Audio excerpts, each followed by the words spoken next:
Where do people give a fuck about their birthday? Shut your mouth. Yeah. You know, oh, it's my birthday. I guess I get it if it's girls. For some reason, that doesn't annoy me. When dudes get really excited about their birthday, like, come on, bro. Yeah. I'm not your mom.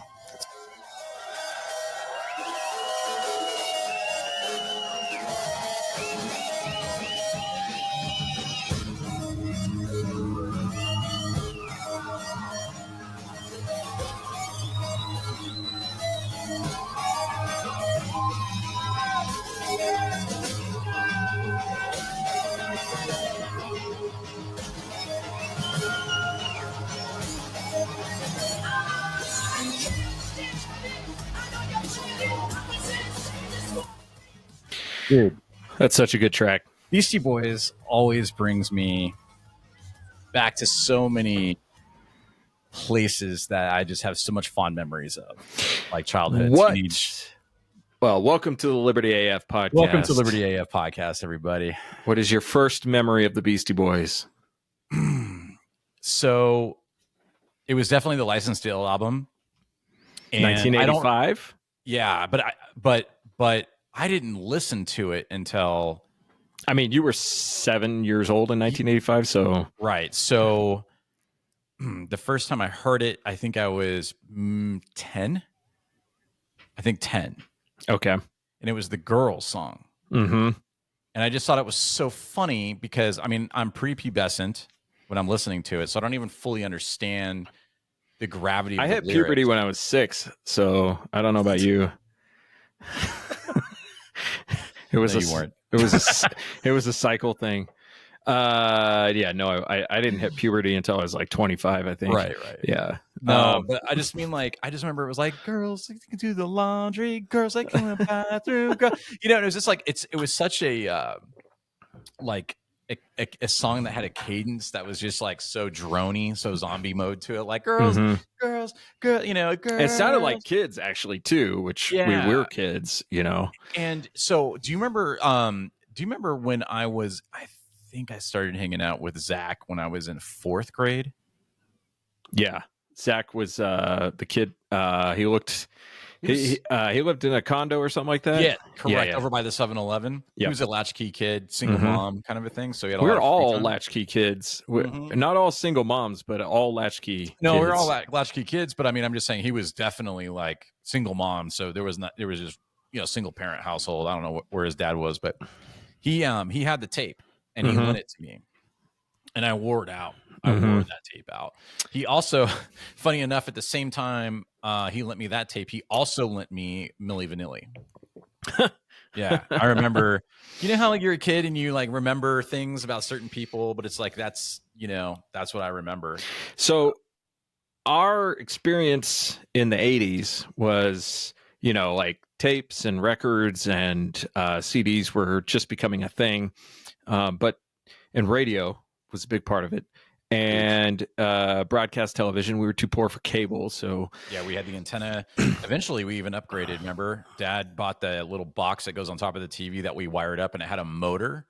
Yeah, it didn't really work any better. It didn't really work all that great. Yeah. Basically what it was is the old school way was one of us would yell out the front window, someone else would go outside to the side of the house and manually turn the pole that the TV antenna was on. Yeah, so you'd get like half the channels off that angle, and then you turn it to get the other half. So I feel like we have these really very stark memories, you know, of growing up and hearing, you know, I remember the first time I heard this and I remember that. And I don't know. I wonder what it's like for kids now, like where everything you want to watch, you can watch whenever you want it. It's all you're constantly being bombarded with information, music and movies and TV shows and memes and commentary and all these YouTube channels and like all this stuff. I don't know. I mean, maybe it's the same. Maybe when these generation beta kids grow up, they're going to remember things just like we did. I think they remember different things. So like maybe when I listen to my boys talk, they are talking about references of like when certain anime came out or Pokemon this or Naruto, those types of things. And then they'll say, oh, that was Oh, that was the first time before they reanimated it. So I think they do. It's different. It's more connected to content releases. I tell you what, Generation Beta's never going to remember is the first time they rode a bike. I never see kids riding bikes anymore, ever.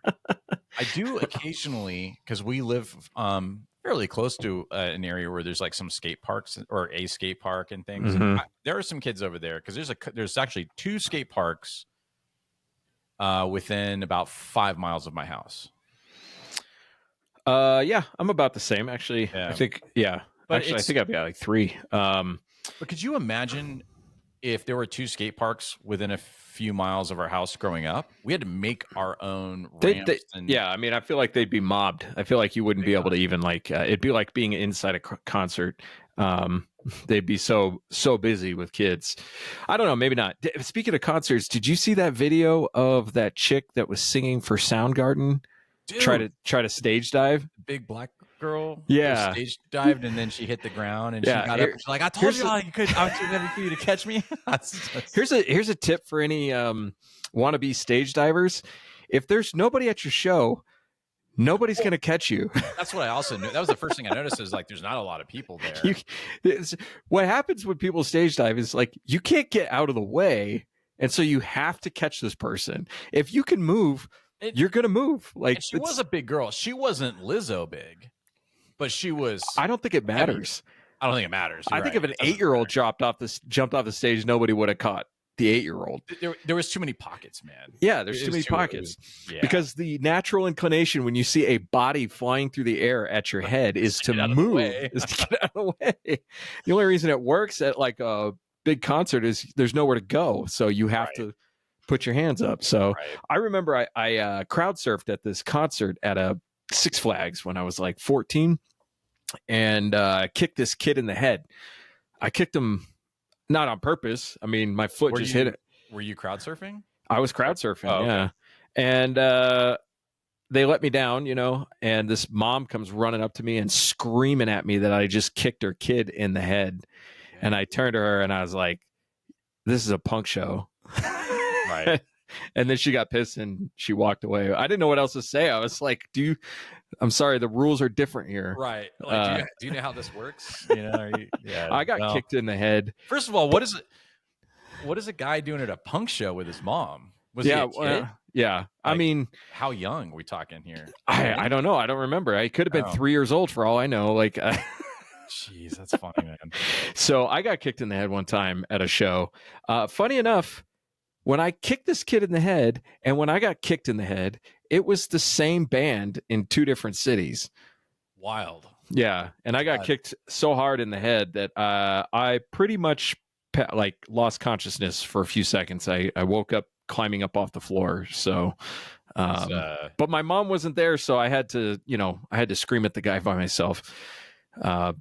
Jeez, so these are the types of memories you have from a kid. So what will Generation Beta have? And you know what's interesting?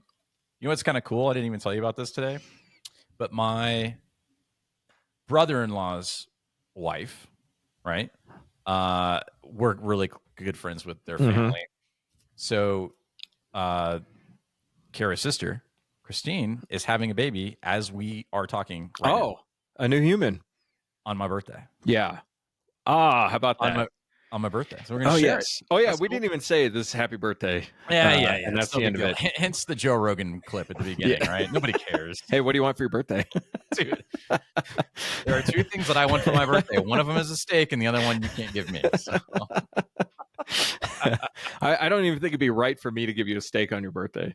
Right. No, really, it's just, every married man or not married, maybe you have a girlfriend. You want to, you know what's up for your birthday. Yeah.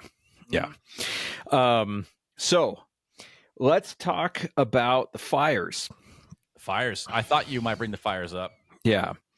I have a couple things on my list. I actually ignored the fires for the last couple of days. I did too until today. Do you know why? Do you think maybe I ignored the fires for the last couple of days? Because it's burning down a bunch of celebrities' houses. Well, and this is like my first thought is like, oh, again? I mean, how many times did we watch Malibu burn down in the 90s?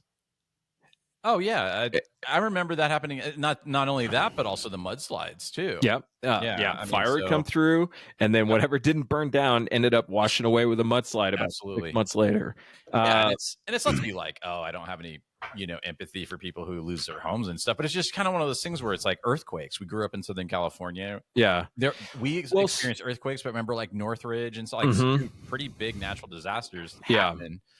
Look what just happened in the East Coast a few months ago, right? With the hurricane.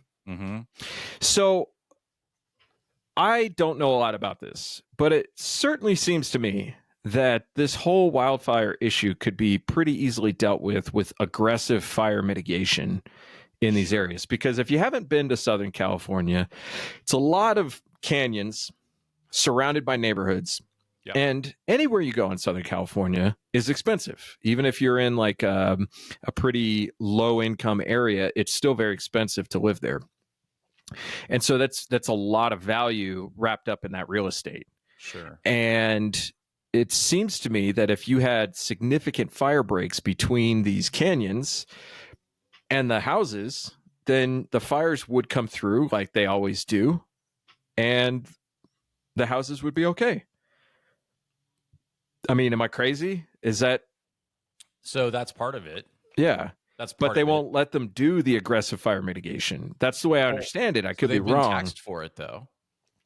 And Newsom hasn't done anything about it. When I say that, I'm talking about even building reservoirs or big holding tank areas, because let's be real, California has had record rainfalls, which is unusual. When we were kids, it was a drought. Remember, if it's yellow, leave it mellow. If it's brown, down, all that stuff. Yep. Well, they've had record rainfall for the last couple of years. All that water just goes straight out to the ocean.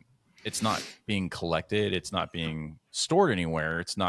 There's no reservoirs that have been built to supply reserve, because part of the other issue, I don't know if you saw, was the firemen didn't have water pressure in the hydrants to put the fires out. I heard that. I saw that, but I have to also wonder like how much that system can actually sustain when you have such aggressive use. If you haven't planned for it. Yeah, that's true. Yeah. I don't know. They laid off. I mean, they also laid off a ton of fire department staff, firefighters, in the last few years too. So that was another big issue, was they didn't have enough people. And like, don't get me wrong, right? I mean, I think in those scenarios, there's no such thing as having enough, but it doesn't help that you also greatly reduced. 6th largest economy in the world. You can't sustain firefighters in a fire-prone part of the country. Yeah. So there's another issue, which is all this insurance stuff, where the insurance companies have been dropping all of these houses or policies for fire protection. And, people are pretty pissed at the insurance companies. But I don't understand how it's possible to sustain a model where a 3,000 square foot house is worth $4 million and you have a whole neighborhood. That though, too. There's houses in the Palisades that were worth over $30 million. Yeah, but I'm thinking maybe average price. Okay, that's fair. Average price of the home, because we're talking 500-600 homes in that one area of the Palisades. Maybe average price, let's just even go conservative and we say average price $2 million. These houses are not worth $2 million. They're like, if you're going to insure it, you're going to insure it for the assessed value. You're almost spot on. The average home value in Pacific Palisades, California, is between 3.3 and 4.7 mil. Okay, so let's just take the low end, $3 million times 500 houses. What is that? $150 million for one neighborhood? Correct. One neighborhood. Yeah. What business model is supposed to sustain insuring values that high? Like, unless you are charging ridiculous amounts for the premium, it's not a workable model to try to suppress premiums in such overinflated areas. So I don't know what the insurance companies are supposed to do other than just charge a premium that makes sense for the risk model. and it's a high fire risk. I mean, the Palisades are right up against the canyon right there. Yeah. And we know that fires are a thing, and we know that Santa Ana winds are a thing. And like, you know, I just don't get why people are blaming the insurance companies. It's not like they're blameless and we'd say, oh, they're totally benevolent. But I think we're pointing the finger at the wrong people.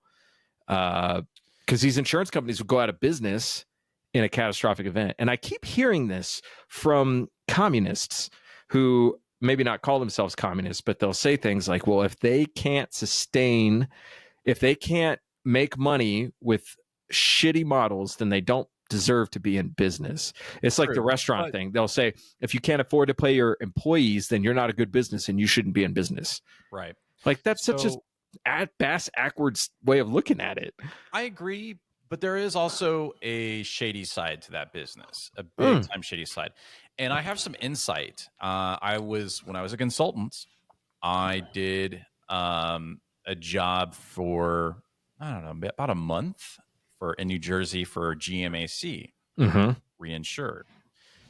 And, explain what reinsuring is. Okay, so for those that aren't totally aware of how insurance works, is oftentimes if you're sold a policy, let's say you're sold a $100,000 policy, just to keep things simple.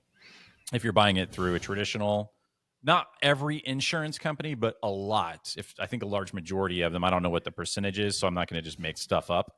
But I would bet that it's somewhere around 60% or higher of your traditional insurance companies that are underwriting a policy, especially for homeowners, right? Homeowners insurance, commercial insurance, balloon coverage, those types of things. Not necessarily auto insurance, but though that may also play in. I just I don't know much about that particular side of this vertical. But when they sell you a policy, let's say it's a $100,000 policy, they're actually insuring like 60% of the policy themselves. And then the rest is actually being insured by reinsurement companies. GMAC is one. So it's an insurance company for an insurance company. It's an insurance company for an insurance company. So the GMAC might pick up the top 40%, and then they'll take a cut of the premium. Okay. So what that does is it allows the front company to underwrite more than what they actually can cover. Like a bank. Like a bank. It allows them to also be more competitive with rates. The second thing, though, that happens is these reinsurement companies will actually bundle some of these like top end of the policies and sell them as securities. Because it's looked at as kind of like mortgage-backed securities. They're going to get paid, especially if you have a $3 million home. You can expect that people are going to pay their insurance premiums because they're probably their biggest, most valuable asset, like physical asset. Right. So there's a lot of reduced risk that each of these companies are looking at because they're only like, well, we're only kind of responsible for this much of the policy. And it's on a likelihood, and when they're doing all their risk calculations, like this is how likely it is that we'd ever have to pay out any money on this policy. So, that determines the rate and everything else, along with other things like your clue report, your claims history report, your credit, what other variables that determines your premium. So the insurance company or the insurance industry has really been kind of set up as a fractional reserve type of system, which can work. And the other thing too is there is a cap. There's only so much insurance that can be underwritten globally and in each of the different markets. So this also helps balance that. And it's somewhere, it's in the trillions. It's a crazy number on the global scale. And again, I'm not an expert. I just learned a lot about this in like a month when I was doing consulting for GMAC. And we were learning about their business and how it works. We can better understand. Well, so I think this is like, if you just look at this from a financial point of view, it's like, why wouldn't they do this? There's just different ways of managing risk and trying to make money off of that risk. But you getting caught without insurance in a high fire zone or a high risk zone for fire, and you are sitting here just like caught off guard and your house burns down. And it sucks, man. It sucks. And it does suck, but I think it speaks to like a larger model of I am relying on other people to protect me, not really taking into account the fact that there are plenty of circumstances where that's not going to work. So you're saying, the individual responsibility should still, at some point. Right. And I think this is part of the reason why we have an entire neighborhood where the average home price is $3.3 million, is because we let the risk be managed by somebody else, and we take on more risk because we believe that it's managed. Sure. So if you think the risk is managed, then you might have an appetite to take on more. Can you afford to lose $3 million? If you can afford to lose $3 million, then it's going to suck, but it's part of your personal responsibility risk plan to say, right, I'm going to live in this house. It's worth $3 million. If it burned down and I got left with $0, I could still manage my life. Sure. How many $3 million because would there be? Not a lot. Not a lot. But because you're really talking about the other thing too is because a house is worth $3 million because somebody's willing to pay $3 million for it. That's the only reason it's worth $3 million. Because people are like, well, I have $3 million. I can take a huge chunk of my net worth and invest it into this one thing, and I can live in this house and I can make the payments. But if it burned down, I'd be ruined. But I don't have to worry about it burning down because it's insured. And then all of a sudden it's not insured and it burns down, and you just took probably a 50%, maybe even more hit to your net worth. Right. Probably more. I mean, yeah, some of these people are actors and celebrities that have lots. So, so it's not a great sample, but generally speaking, you're absolutely right. It'd probably be more than 50%. I've been learning a lot and thinking a lot more about risk in the last couple of years, just a general idea of risk and how that personal responsibility around risk versus expecting other people to manage that risk for you. And there are certain circumstances where you have to do that. You have to let other people help manage risk. You wouldn't drive down the highway if you didn't do that, because you're relying on everybody else on the road to drive in a civil way to help manage the risk of us all going on the highway at 80 miles an hour. Yeah. But we're very quick to outsource our risk to other people, not really thinking about what if that person can't handle that risk? What if they abandon you? What if they're unable to do it?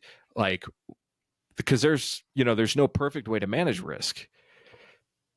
So, yeah. Something that seems like a sure thing. Oh, I have insurance. Boom, all of a sudden you don't. And 3 weeks later, your house burns down. So that's why I kind of bring this up. It's I understand it's shady and there's different elements of the financial industry that's taking advantage of the market, taking advantage of the fact, for instance, that you have to have insurance. But at the same time, if you make an irresponsible financial decision by going out and buying something that you can't afford, thinking that it's protected, well, that's partly on you. That was partly your fault. So I think also some of that has been dictated by the mandate of insurance. Insurance mandates. Yeah. Which we see we see that with car insurance. Right. Yeah. Even though where we live in our state, there's a high number of uninsured motorists, which is why yet your insurance company even offers you uninsured motorist insurance. Well, in some states, you have to carry that. Right. Yeah. So this is the twisted, ironic thing is you have to pay for the people who refuse to follow the law. Right. So that's why it's hard to have empathy for the insurance companies. Obviously,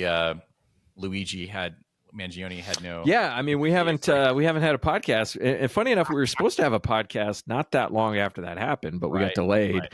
So Luigi, you notice how quickly this story seemed to kind of disappear once we figured out what actually happened? Pretty quick. Well, we figured out what the official story was about what actually happened.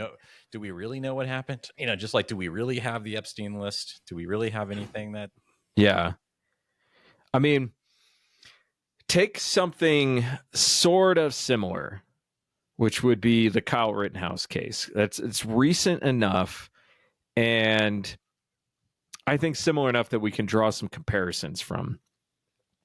The media was more than happy to keep that story in the news all the way past the end of the trial. Yeah. But Luigi, nobody knows what's going on with Luigi. We haven't had any updates. We certainly haven't had widespread mass coverage of any updates on his case.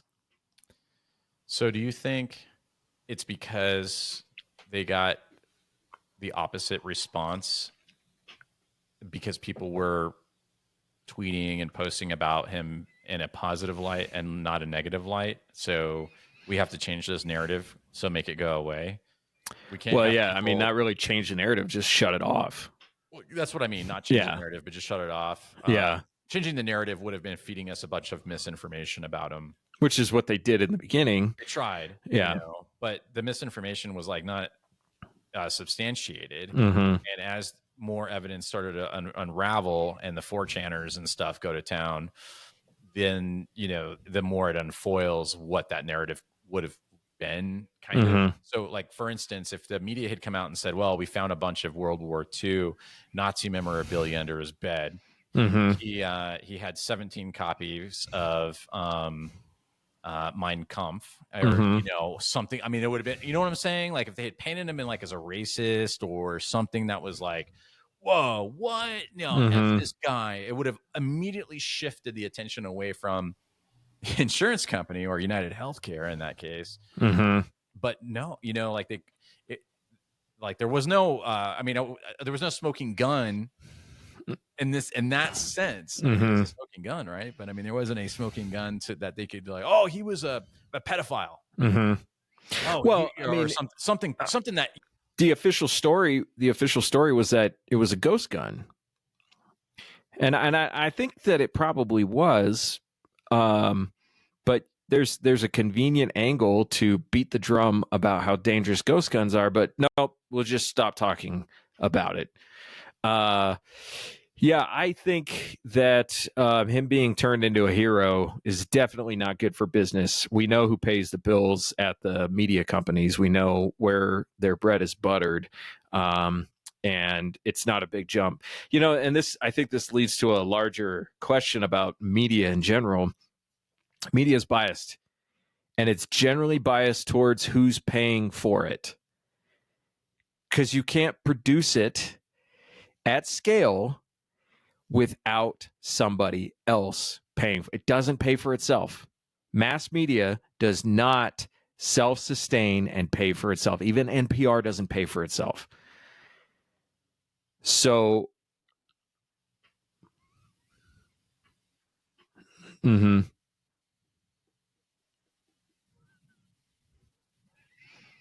I heard about it. I have not watched it or heard it. Okay. I am a robot.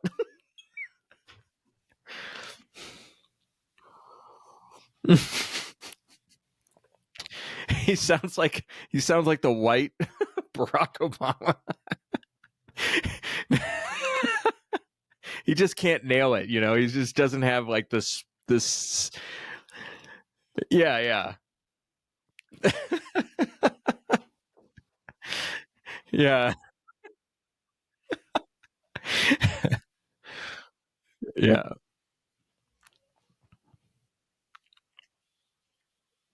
No. Did it to make money.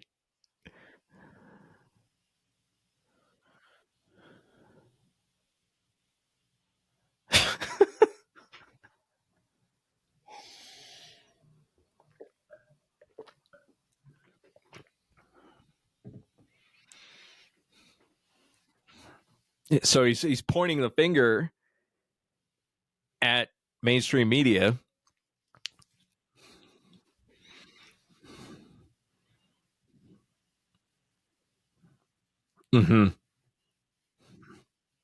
Yeah. Like Facebook isn't legacy social media. Okay, Grandpa.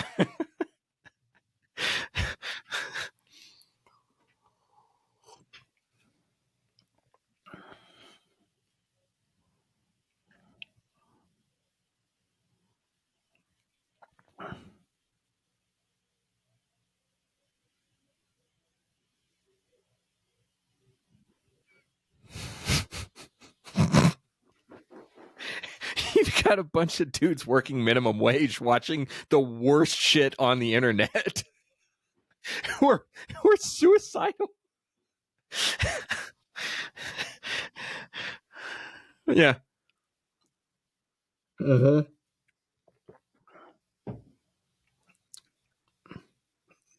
Yeah, he's talking about the legacy media like he wasn't making censorship decisions based on the official messaging. Yeah.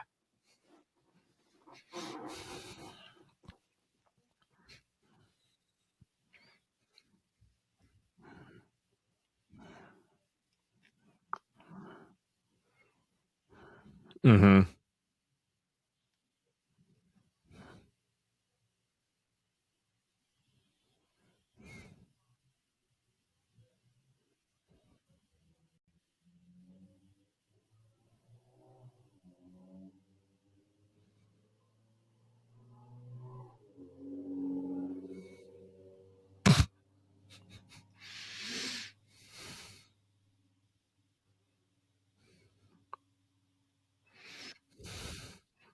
Yeah. Yeah, finding hot chicks and rating them.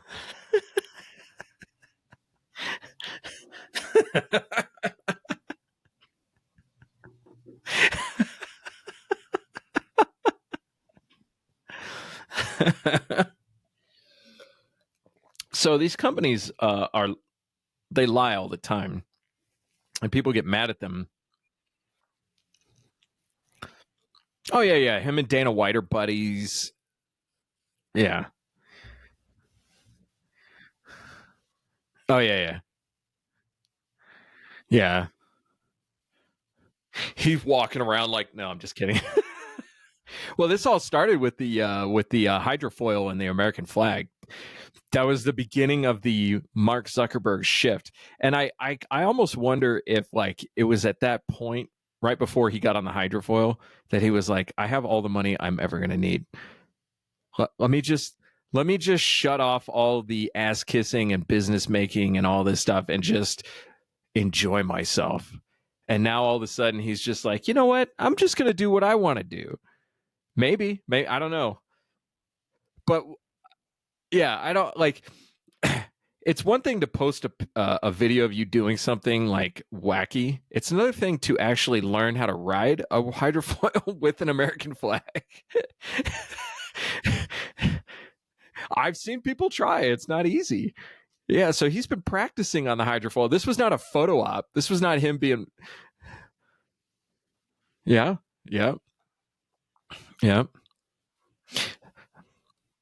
So I think the lesson here is that the robots are becoming more and more human, because obviously robots can now learn jujitsu and how to ride a hydrofoil. So, oh yeah, oh.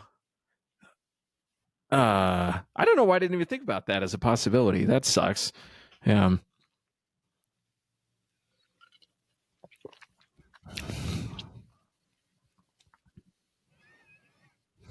Mm-hmm.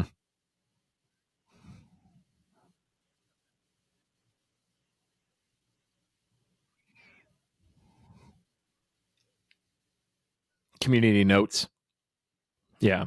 I'm actually not opposed to the community notes, because all it is, well, I think what it is a very quick consolidation of what most people who have tried to figure out what the truth is kind of as a consensus to add a note to the bottom saying, like, for instance, that didn't happen. This is an old tweet, or this is an old video, or this says this many people died when in fact this many people died, something like that. I mean, I don't trust him implicitly, but reading through the community notes feels a little less disgusting than reading through a fact check like on YouTube.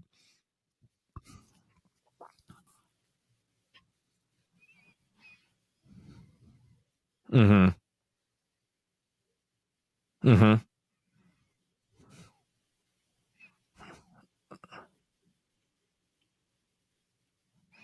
Mm-hmm. Mm-hmm.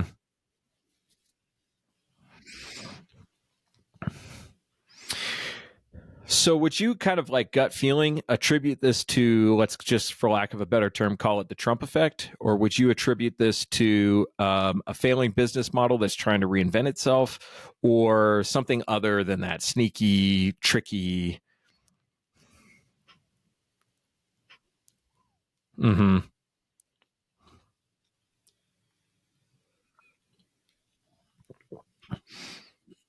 Mm-hmm.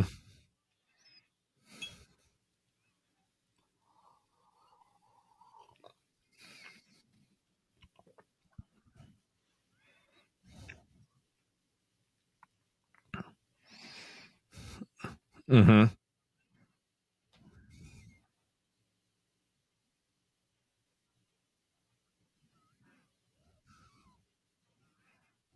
Which, by the way, makes you a white supremacist.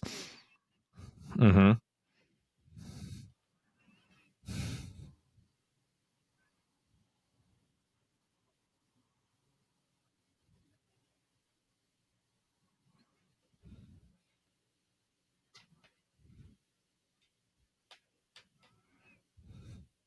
Silicon Valley, intertwined with big government, you know.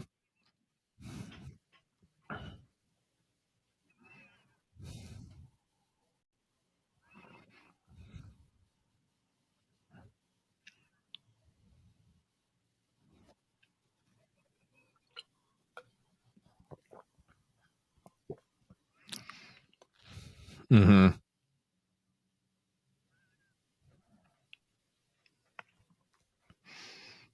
Did you see that Nancy Pelosi AI video on X where she was falling down, but it's like that really shitty AI video where legs are twisting and flying and somebody's like hitting her?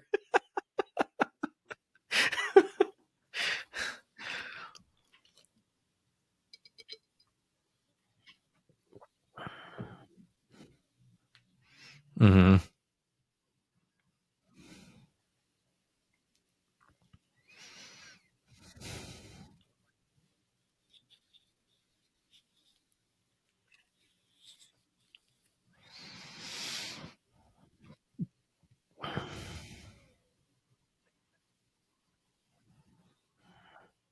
Mm-hmm. Mm-hmm.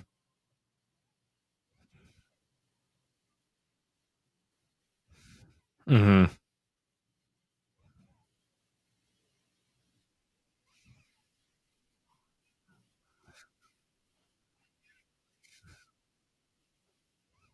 Mm-hmm.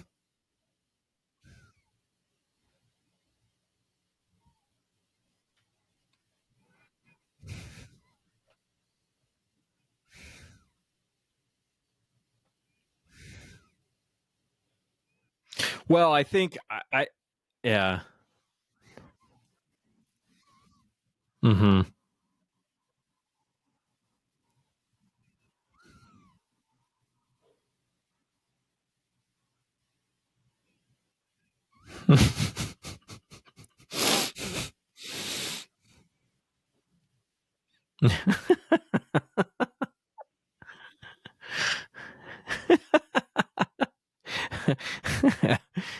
Tell me how health is a construct when you can't walk when you're in your 50s and 60s.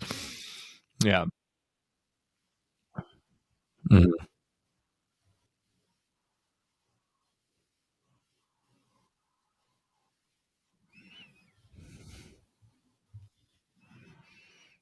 Mm-hmm.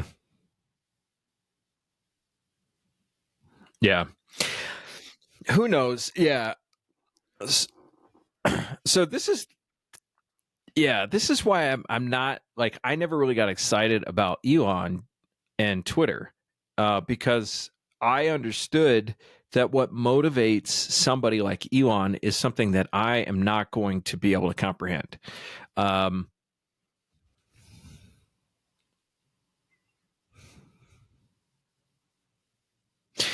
But why is the question? Because like as soon as he starts getting picked on, like a lot with the H-1B stuff, he starts lashing out at people. He's not playing a game anymore. He's taking it personally. And he's exercising the power of banning people because they're challenging him. And challenging him in a like Trump has the same thing. Like you could talk about Trump all day long, but if you hit a nerve with him, you will get a reaction out of him.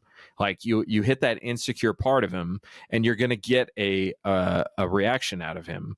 Whereas most of the things I think that Trump does are fairly calculated things.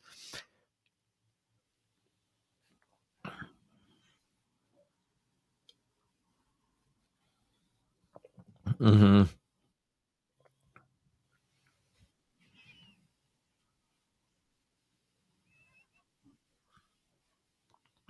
Mm-hmm.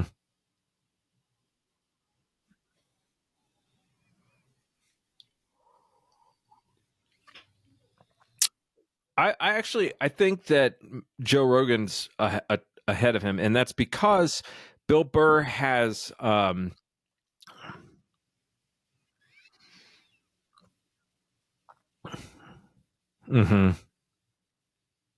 Mm-hmm.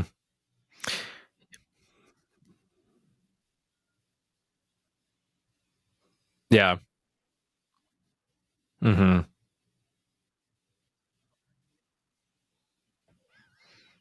Mm-hmm.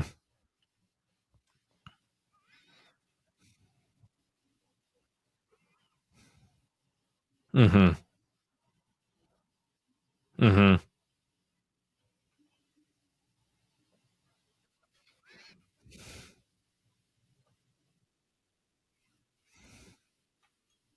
I don't know her name. Oh, yeah. Yeah, I do remember this. Yeah.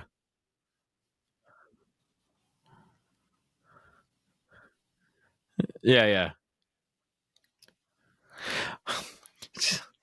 Dude, you're asking a comedian about their wife?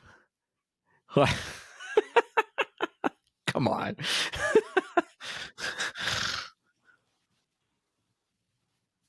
Mm-hmm.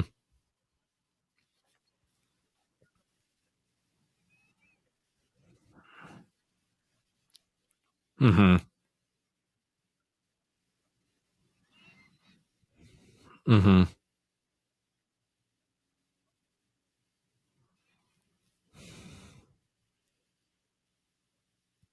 Mm-hmm. Mm-hmm. Yeah. I guess, yeah, I guess kind of my problem with Elon is not really, I guess, so much with Elon because he has been very open about what he wants, especially with Twitter and explaining what he wants Twitter to be. And if you pay attention to that, then it's no secret what his plans for Twitter are.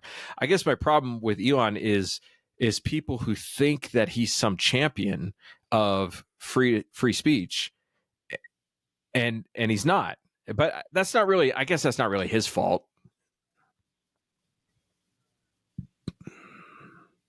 Mm-hmm.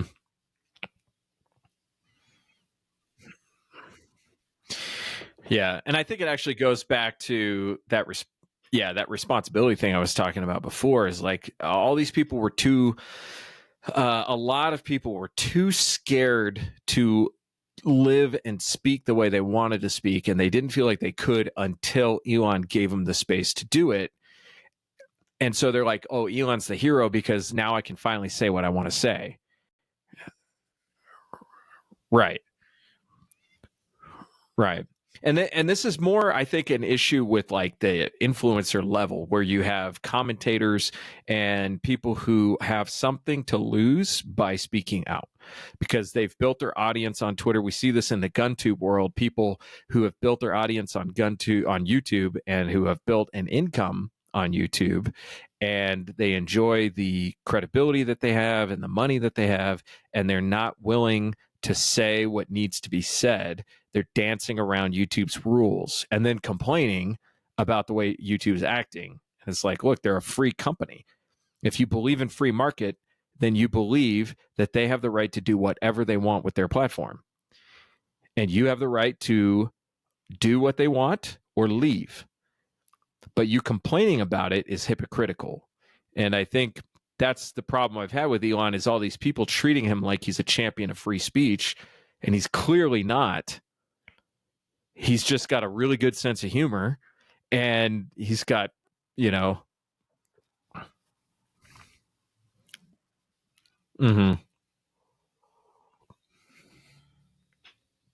Yeah. Yeah.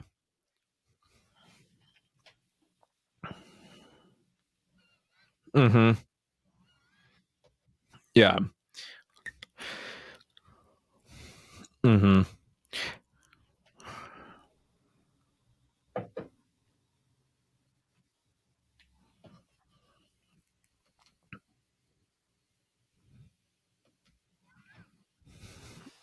Mm-hmm.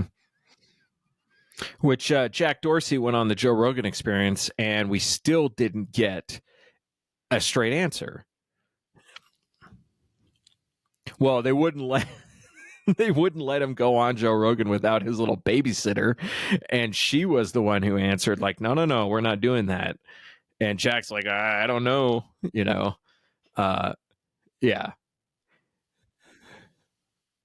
Yeah. Dude, he wasn't built to run Twitter. And neither am I, by the way. Mm-hmm. Mm-hmm.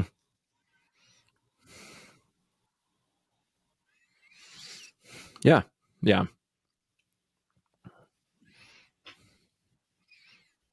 Mm-hmm. Mm-hmm.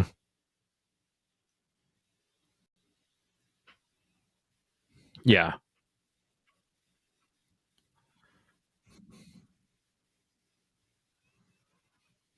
Mm-hmm. Mm-hmm. Mm-hmm. Well, even going back to Twitter, he was excited to leave Twitter. Mm-hmm. Well, Blue Sky is just like, in my opinion, you built a bar across the street from the bar that everybody went to, and everybody got. Yeah, like you built a bar, and everybody, like all the people who weren't having a fun time over here, just came to your bar and like, all right, this is how this bar is going to be, and you're like, oh, what? I'm still serving drinks. I don't really care. Yeah. And I'm actually a big proponent of very self-selecting communities where people are like, I'm tired of that. I want to go where people like me. And, so Blue Sky turning into this haven for the types of people that it's a haven for, I'm fine with that. And I'm fine with Twitter self-selecting, where people and Twitter self-selecting, saying, I want to be over here. I think that more segregation across these social media platforms is actually a net positive. And I think that it's because when it's not that, it perpetuates such intense negativity that is not necessary. Do you have a clip? Mm-hmm. Oh, I shall pause.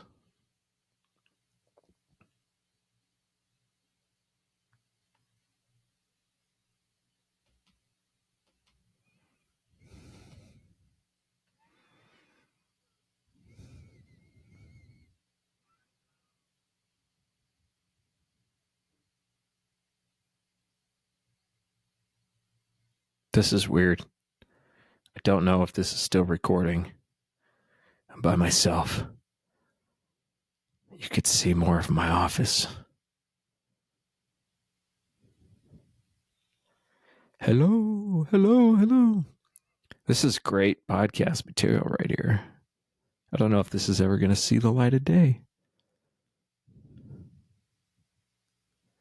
Da, da, da, da, da. Take you for a tour of my office. Those are my skateboards.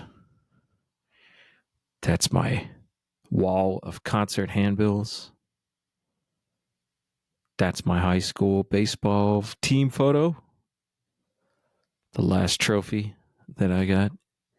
My varsity letter. Some memento baseballs.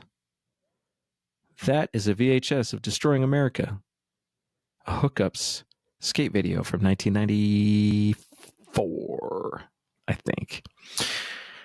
All right. That's the most interesting stuff that you can see. Da da da da da.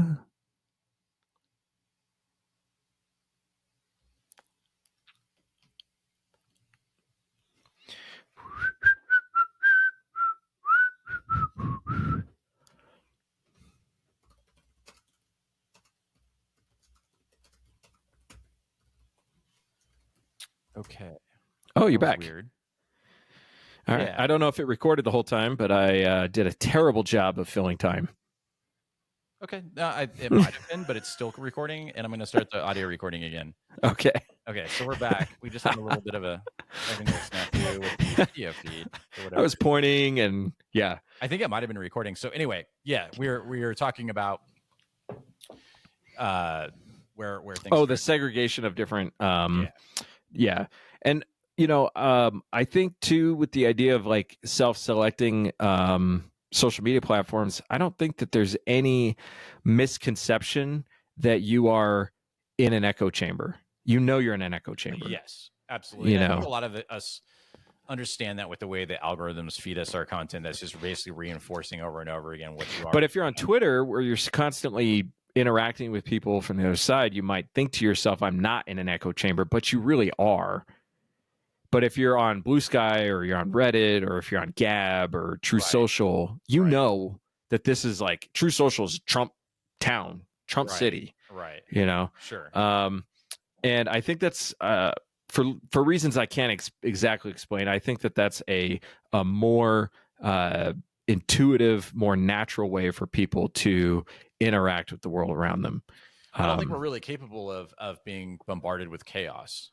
Yeah, I think I think it's chaos. Yeah, it just doesn't work. So I think it's probably the best way, because otherwise people would just leave because it'd be overwhelmed all the time. Mm-hmm. The idea is to keep them on so that you can monetize their attention.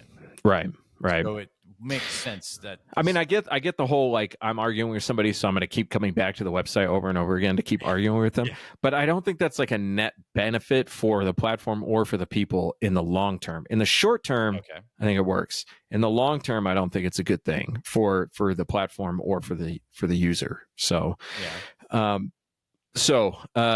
want to change subjects just for a minute because this clip cracked me up. So I sent you a clip called JSO Gun Discharged. Okay. And I forget everything that's in the clip, but there is something funny in there. Okay. Good evening. My name is Michael Paul.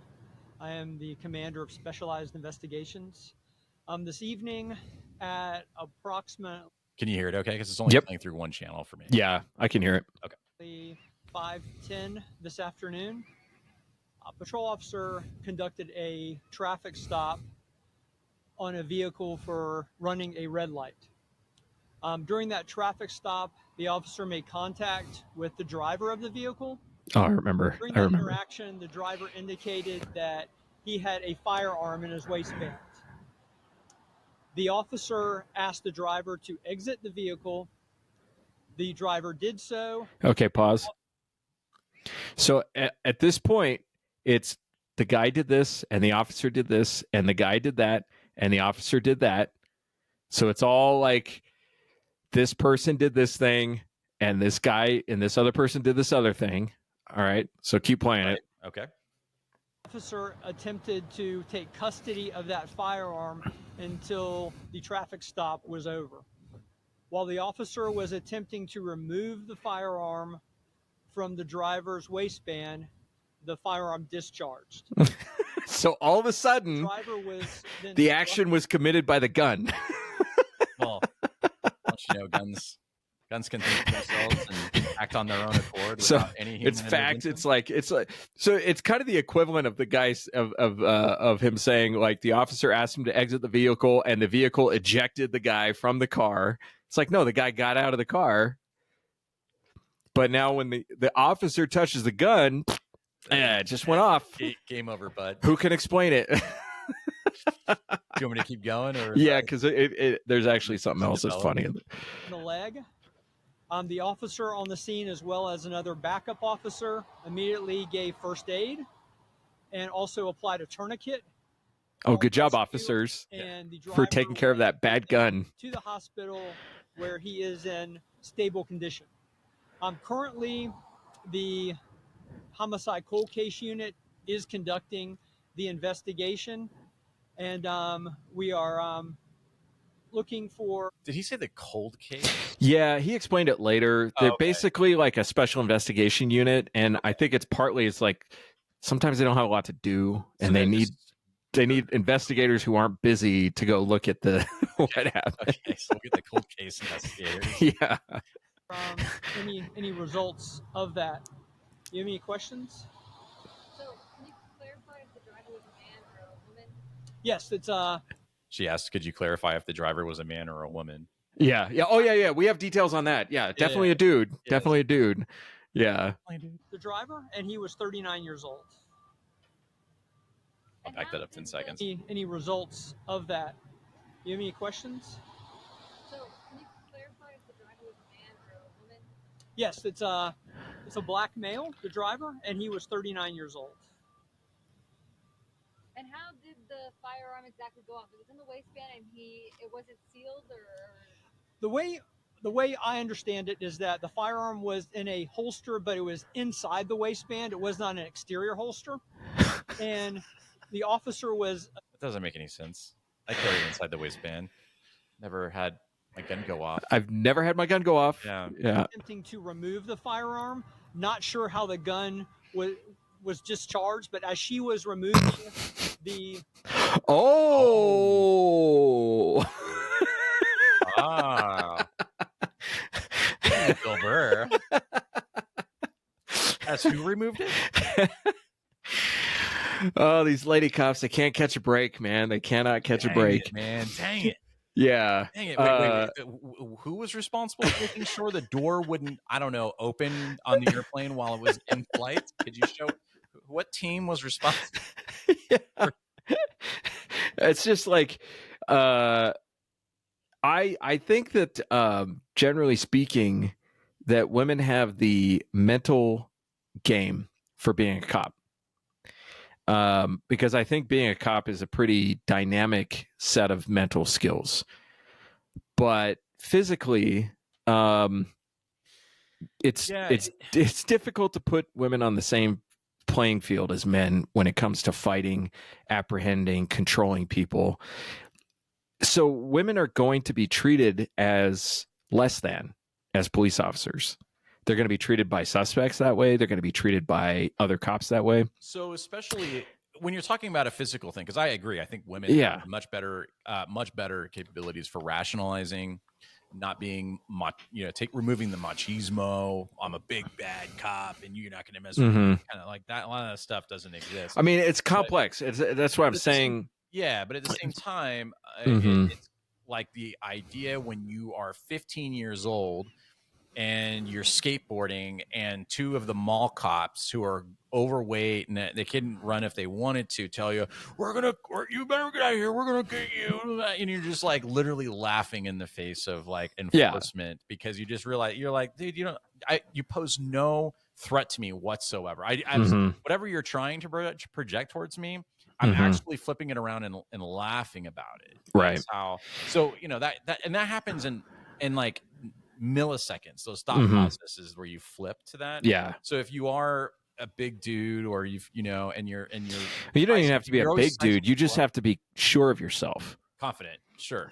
Right. And it's difficult to be sure of yourself when you know that most of the people you're interacting with could kick your ass. Sure. I've seen females like personally witnessed females who have high levels of skill in physical combat. But if you're facing somebody who has anything remotely close to your level of skill, you are going to lose based on size. Yeah. Generally, yeah. You have to know Unless that. they're a supreme judo master or something. Right? Especially if you are well versed in combat arts, you must know that.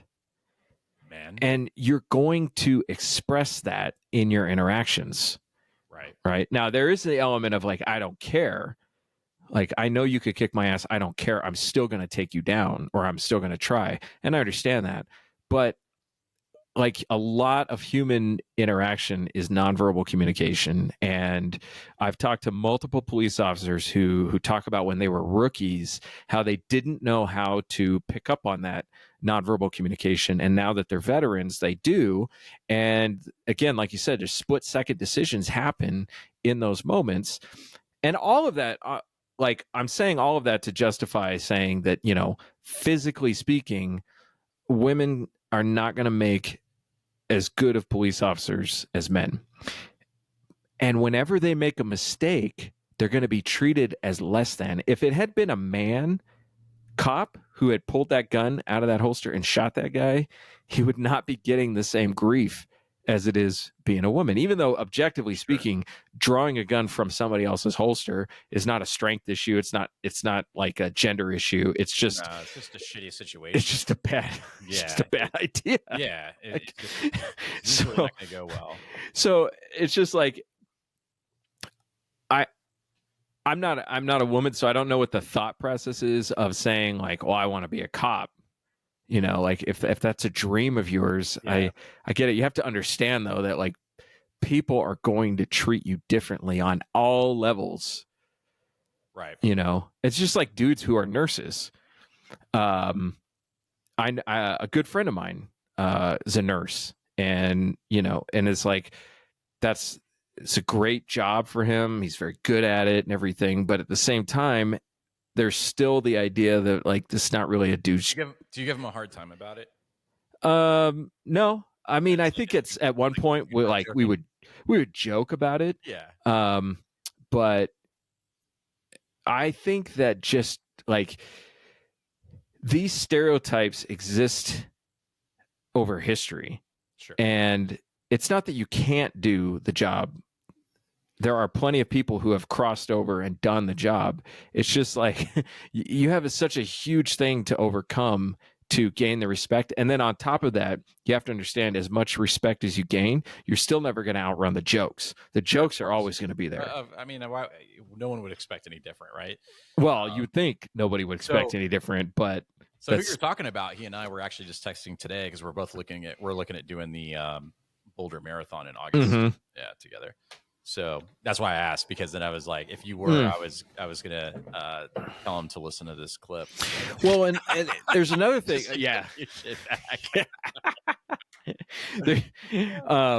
There's another element of this too, which is like, and this is something I've experienced as a male. I can't speak to this from the female perspective, only from the male perspective. But when you enter into a domain of expertise, you are going to get tested by the other people in that domain. Yeah. The hazing, for lack of a better word, the hazing.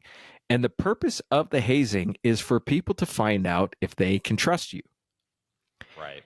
And that requires that they needle out and find and exploit all of your weaknesses. Right.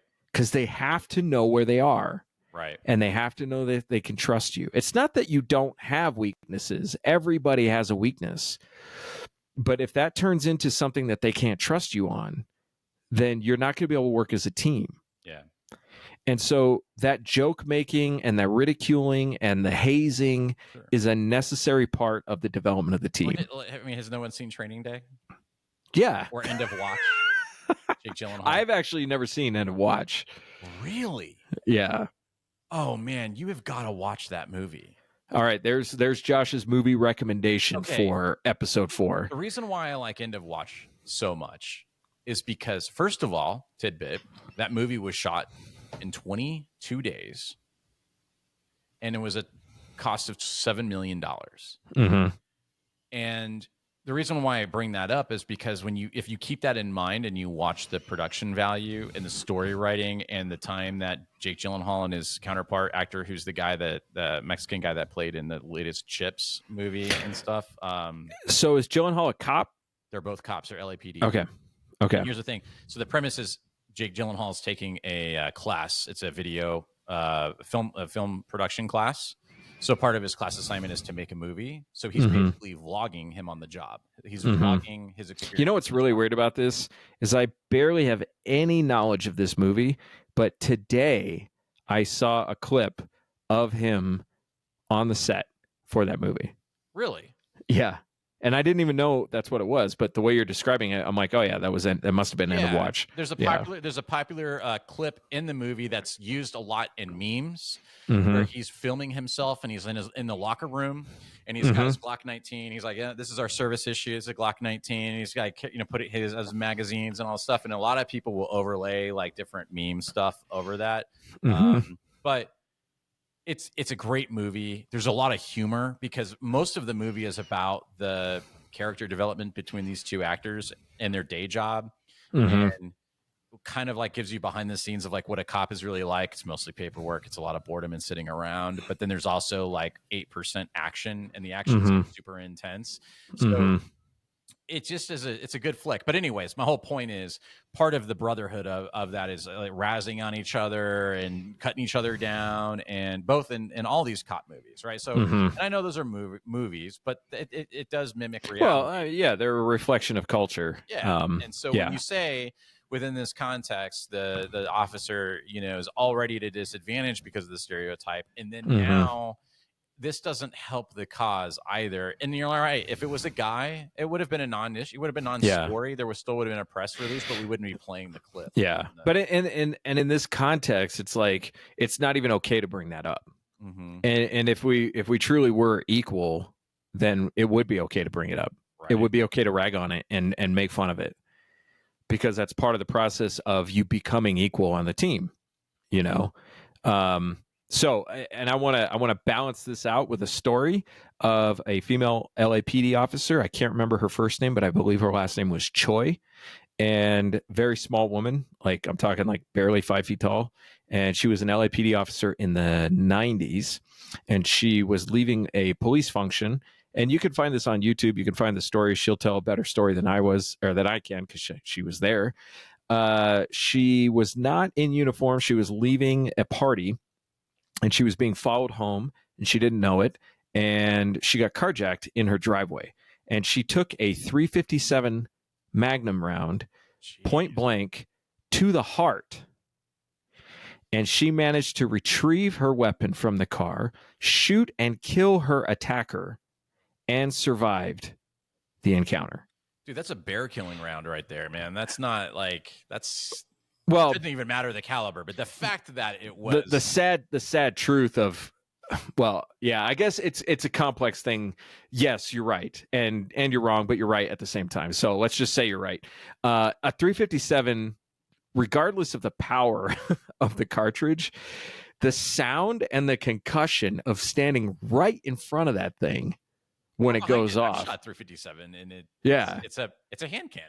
It's like. But she said in her recounting of this, she said to herself, I did not care what happened to me. I needed to stop that kid. Wow. And she shot and killed him. And it's sad because he was 15 years old, but she didn't know that. And she passed out in the driveway, and she was found, rushed to the hospital, and she survived. That's incredible. Yeah. Yeah. And that's the kind of heart and brain that you need to be a cop. Her VO2 max must be off the charts, man. That's a strong heart right there. Yeah. That is nuts. Yeah. So if you're interested, if you just go on YouTube and look up LAPD female officer .357 Magnum or something like that, you should be able to find it. And she gives an interview on what happened. But Yeah, so let's see what else we got for clips. There's another clip I wanted to play, which is the Minneapolis police surveillance. Okay. BS. Yep. You might not always see them, but Minneapolis police want you to know they're closely watching to keep things safe. With thousands heading into pause the right city there. for holiday. The cops are watching to keep things safe. Okay. All right, keep playing it. Events MPD says dozens of officers are monitoring surveillance cameras. Jay Cole's talked with MPD Chief Brian O'Hara, who explained. What did he just say right there? I'm going to back that up 10 seconds. Just listen to what they Want you to know they're closely watching to keep things safe. With thousands heading into the city for holiday events, MPD says dozens of officers are monitoring surveillance cameras.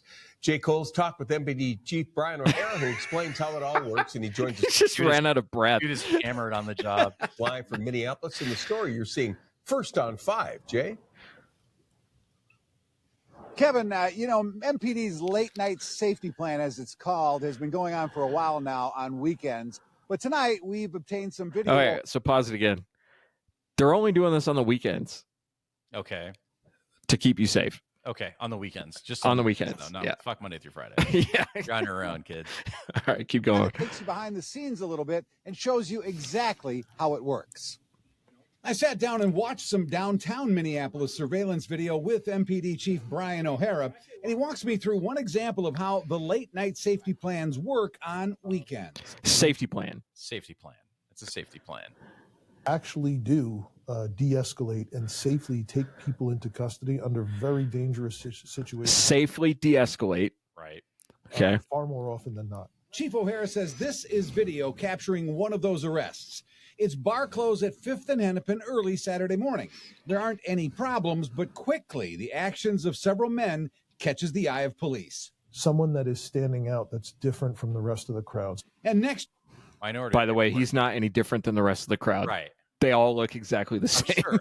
Who, this is a bar we're watching? The only reason it stands out is because of what happens. Okay. you see some verbal exchanges with yet another man. Then the guy in the jacket with white sleeves starts to pull a gun from his waistband. The problem with guns downtown from people who shouldn't have them continues to be a serious issue, just like this person. You know? Okay. All right, keep going. We should have that gun in the first place. Eventually, he starts pistol whipping someone with help from a guy in an orange. With help from a guy? He starts pistol whipping someone with help from a guy? You're like, can we hold this together? Hey, man. All right, on three. You Ready?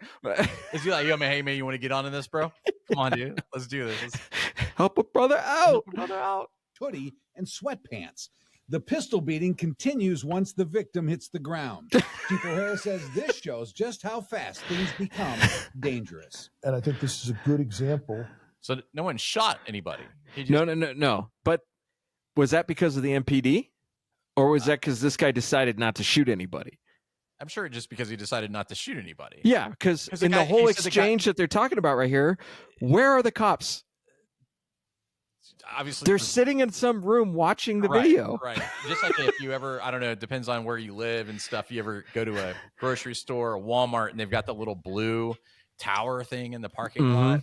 And it's like, this is under surveillance. And it's like, well, that's great. It's like, I've got at least 90 seconds to rape somebody.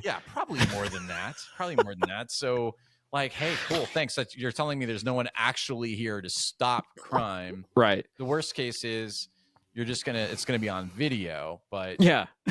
So your ass kicking gets on the internet. It's on the YouTubes, you can actually monetize the content. Yeah. Of our officers being attentive, watching the cameras, looking for behaviors that are problematic. They're sitting here like, oh, good one. Oh, yeah. Cameras, just like you could see them there just eating. Yo, email that one to me. Yeah. That's really what it is. That's really what it is. When they see something happen, coming up with a plan, how do we safely take this person into custody? The guy is in the middle of beating somebody with a handgun. Yeah. And they're like, how do we safely take this guy down? Yeah. Like, fuck the guy on the ground that's getting clearly beat. Clearly Luigi was on camera. I'm sure there was maybe some surveillance. Did they have a plan to stop the dude getting like literally wasn't there like a cop across the street? Yeah Well, Yeah. Allegedly. Allegedly, I don't yeah. know if that's been confirmed. O'Hara says surveillance allows officers to quickly move into place to make an arrest.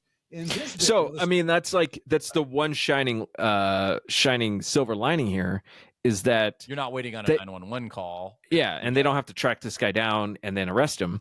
But essentially, you are talking about a safety plan where the violence has already happened. So that's the whole advocacy for individuals being able to defend themselves. Is that Right. you can't carry a cop. And even if you could carry a cop, It doesn't necessarily mean anything. And my point is yeah. that the police are there. Obviously, there's a lot of police that would want to stop the crimes before they happen. Yeah. Sure. But it's just not possible. They can't be omnipresent. Right. And usually there's a certain number of agent or officers available, per capita. It's I think something like 1 to 10,000 or something like that in most cities. So it's just not even, they can't predict where the crimes are going to happen. Just right. And this is something I stress to people when I'm teaching the concealed carry classes is I ask the question, who's the only person you can guarantee is going to be there when you need to defend yourself? You and the assailant, right? Or you and the other right. parties, And so that responsibility rests on you. It would be nice if there was a cop that could respond quickly. But that's anything in life, right? I like to do a lot of adventuring. I like to do what's called overlanding or off-roading and camping, and I'll go days and days at a time. Well, not days and days, but sometimes 4 to 5 days where many times I'm 100 miles from any civilization, no cell service. And so there's a lot of responsibility you have to take on because you have to have the ability to fix things. You have to have some communication, extra fuel. You have to prepare because there's no one there to save you. There's no one there to. But let me ask you a question. How did you get familiar with the unique risks that you're talking about? How did you become aware of them? So it was kind of a progressive thing where I was into hiking and backpacking first. And that is a little less dangerous because I was hiking primarily the Appalachian Trail in sections. But you still have, a lot of times there's no cell phone service and oftentimes nobody for a long time. Now, if you were to break an ankle or something, you'd likely someone would find you eventually before you would die. But you had an experience where you ran out of water. I did. Yeah. I did. That was scary. But and so that's like specific to the specific activity. Sure.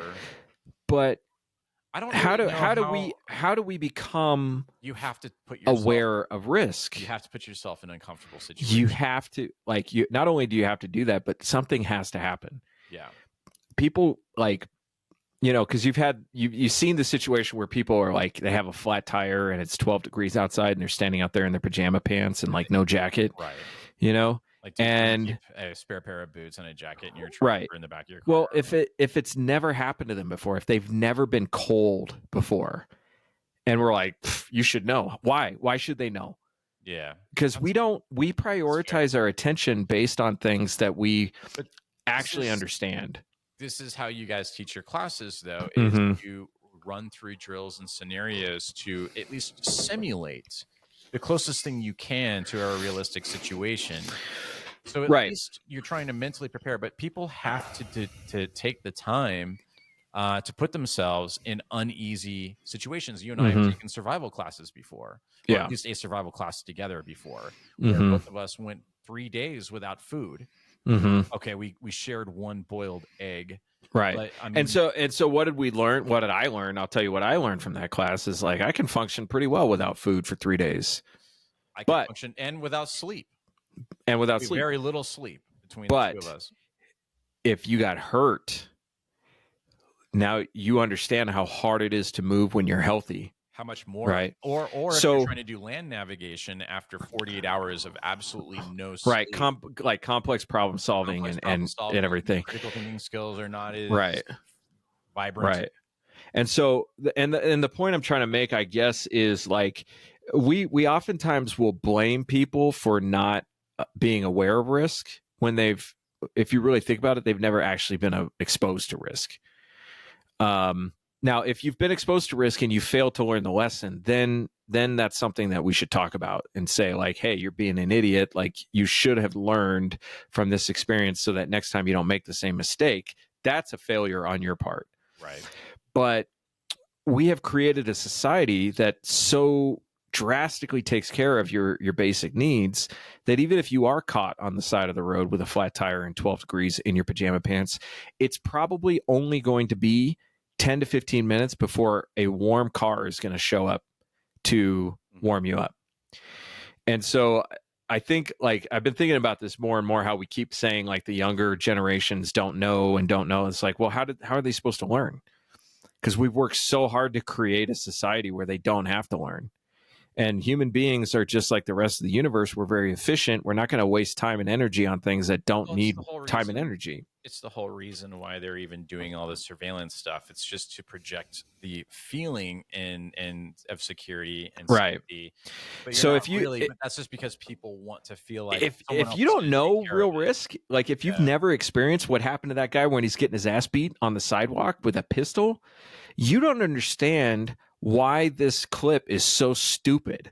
Right. You don't understand how ridiculous it is for the cops to sit there and tell you that they're focused on safety when the violence has already happened. You're sitting there like, all right, yeah, more cameras. Yeah, let's do more of the camera thing, because obviously it's working because they caught the bad guy. Meanwhile, this guy's gotten beaten half to death on the sidewalk, and he's sitting there thinking, well, thank God there's cameras. Yeah, you know?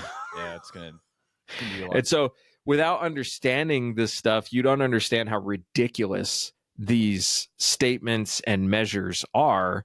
And that I think this is why we're so quick to accept all of this surveillance society, is because we just don't understand what real risk is. Mm-hmm. And you can't make people understand. They have to experience it. Yeah. So it's that losing battle. It's like, well, I can't convince everybody why license plate readers are such a bad idea. I know why they're a bad idea. I might take steps to mitigate that risk for myself. Sure. But they're going to happen.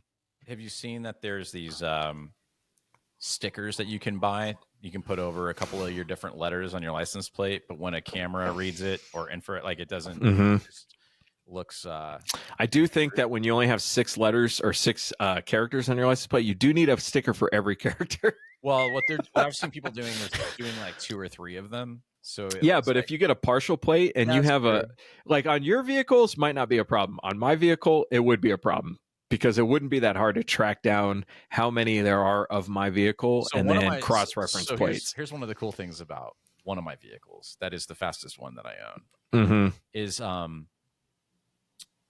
it's wrapped. So so it's not the right color on the registration. Yeah, and what's funny is, you know, when I first moved here to Colorado, you have to go to the sheriff's department to do what's called a VIN verification. Mm-hmm. So they're supposed to come out and look at the car and then check the VIN. Yeah. I didn't even bother doing that. Yeah. And it said the car's black. Yeah. The car's black. So you could do a drive-by. They would have no like color of your vehicle. Correct. I was like, oh, okay. Always finding loopholes, right? Always finding ways to exploit the system a little bit. Yeah. So I'm going to play you a clip, and I want you to tell me who's actually rapping. Okay. Okay. Nowadays, everybody want to talk. They got something to say, but nothing comes out when they move the lips. Just a bunch of gibberish. Motherfuckers act like they forgot about trade. What do you say to somebody you hate? What? Anyone trying to make trouble you way? Want to resolve things to the money you wait? But just stuck your tape of NWA. One day I was walking about with the walking off. When I caught a guy giving a knock on out, dragging him off to the parking lot. You know, is that Ari Spears? Nope. Then I have no idea who it is. I'll go another 15 seconds. Okay. Harder than me, try to talk down when I'm drunk as fuck.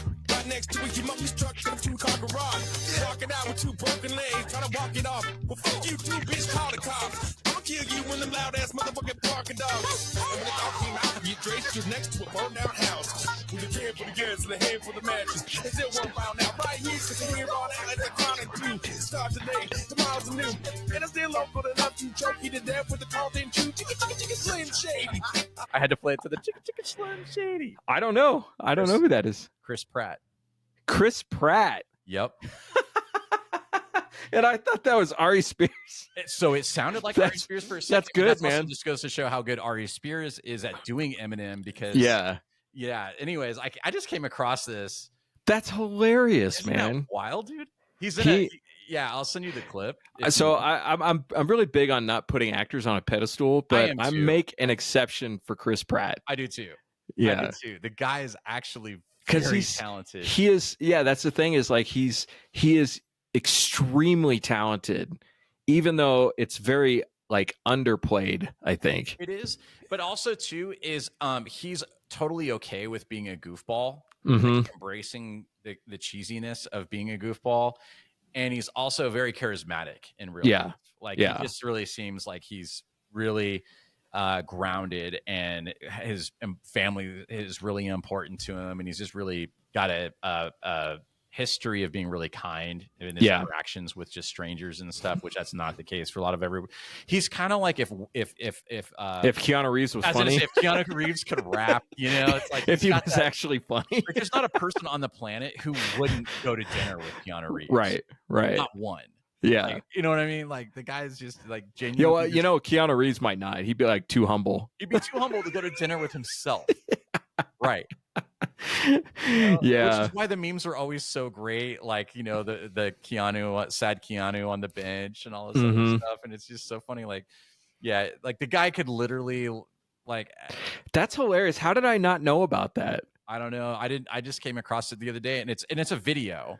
So it's definitely him, and you can I'm just like, man, he's having so much fun with it. Yeah. That's what makes it that much more enjoyable, on top of the fact that he just nails every line and the tone and the speed, the cadence, everything about it. And it's just like, there's only 9 seconds left.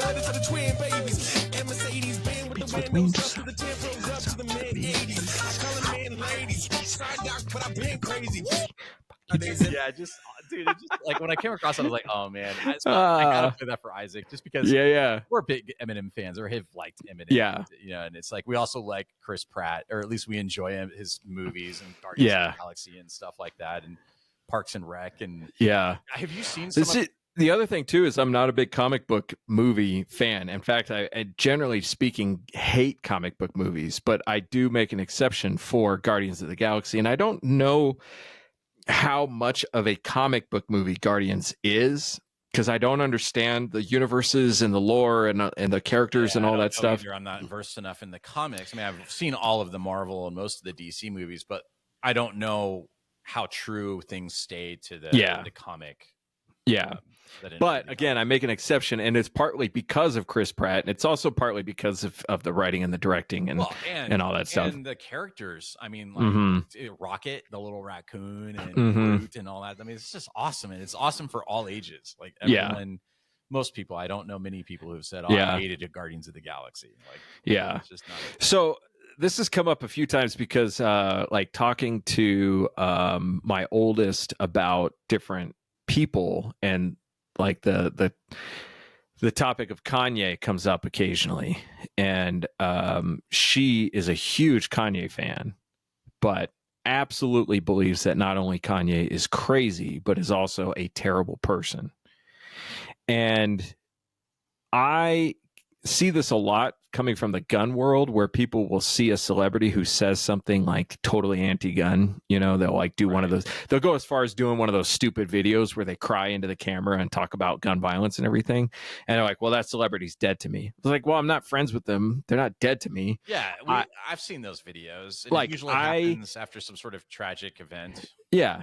I can appreciate the art and the artist without caring at all about the person behind all of it.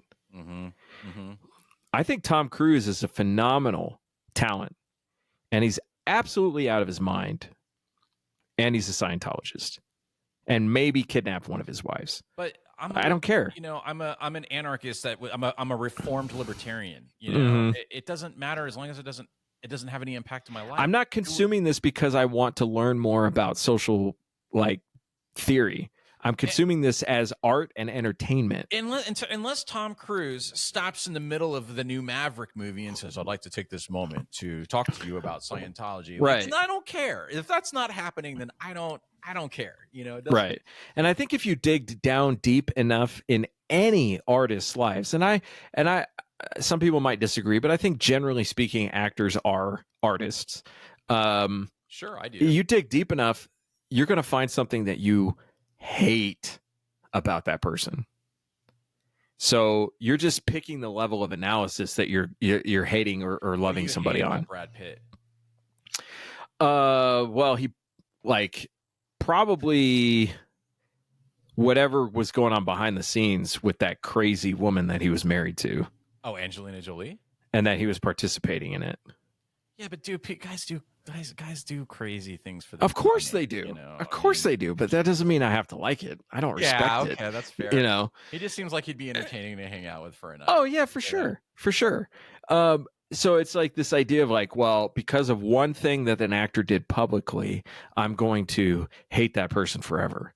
It's like, you're not friends with this person. Yeah. You're not inviting them to your house for dinner. You're not letting them babysit your kids. You're consuming their artistic expression. So just let it be that. Yeah. I don't care. Like, Roman Polanski is a rapist. Yeah. That doesn't mean he wasn't a brilliant director. Right. And I'm not going to advocate that he should come back to the United States and get not be charged. He should be in jail. Would you say Harvey Weinstein was an amazing producer? I don't know where you draw the line with an artist and a producer, Right, and I think a good example of that is in Wag the Dog, where Dustin Hoffman plays the producer, but he's heavily influencing the creative venture. In that movie. What a great movie, by the way. What a great movie. That's my movie recommendation for this podcast. Right. If you haven't watched it, or if you haven't watched it lately, you need to go watch Wag the Dog. I'm going to watch End of Watch. And I'll rewatch Wag the Dog because it's probably been 15 years since I've seen Wag the Dog. I think that there's two critical movies for understanding the influence of mainstream media on public opinion. And that's Wag the Dog and Network. And we've talked about Network before. Great show. Another great show. Yeah. Yep. And I was actually thinking for this episode, I was going to pull a couple clips, but it's kind of a pain in the butt, and I haven't put together the. Well, we can. Yeah, that's the beauty about future episodes is we can always maybe have like a TV shows or movies that we think influenced or either had an influence or reflect the reality of the influence we've had from other, from things in real life, like media, legacy. I'm going to start calling it legacy media now, like Zuckerberg. There's a lot of memorable parts of Network, but one of my absolute favorites is when, and I don't know how long it's been since you've seen it, is when they're arguing over the contract for the communists, the revolutionary, like Black Power communists, and they're arguing over distribution. And like, that is one of the greatest all-time scenes in movie history, it is, in my opinion. Just give her the fucking distribution. Right. So there's. Oh, go ahead. I was going to say, since we're on recommendations, I did just finish a book. Oh, and it was a Wasn't very 1,300 page read, almost 1,500 pages. So it's a really hard book to recommend to people because it's not just are you a reader or not, but do you have the patience for 1,500 pages? How long did it take you to get through that? Well, I wasn't very disciplined about it, so it took me about 3 years. Okay.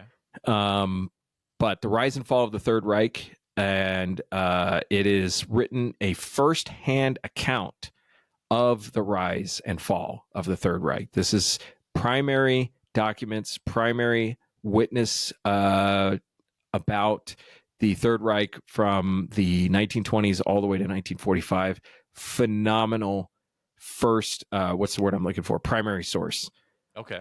Not easy to read because it's very tedious, but if you want to understand not just the Nazi regime, but Germany at that time, you got to read that book. It is outstanding. If you're afraid of Donald Trump becoming a dictator, you need to read that book. Okay. Yeah. Absolutely. So that's my book recommendation. I don't have one right now because I haven't finished anything. I'm actually actively reading 6 different books right now. Mm-hmm. One of them actually belongs to you, and it was like a birthday or Christmas present from years ago that I've been coming back to read. And actually, I think I'm just going to force myself to finish it in the next before I run the marathon. When are you planning to run the marathon? So I'm potentially looking at running 2, one in May and definitely one in August. That's a short time frame to get ready.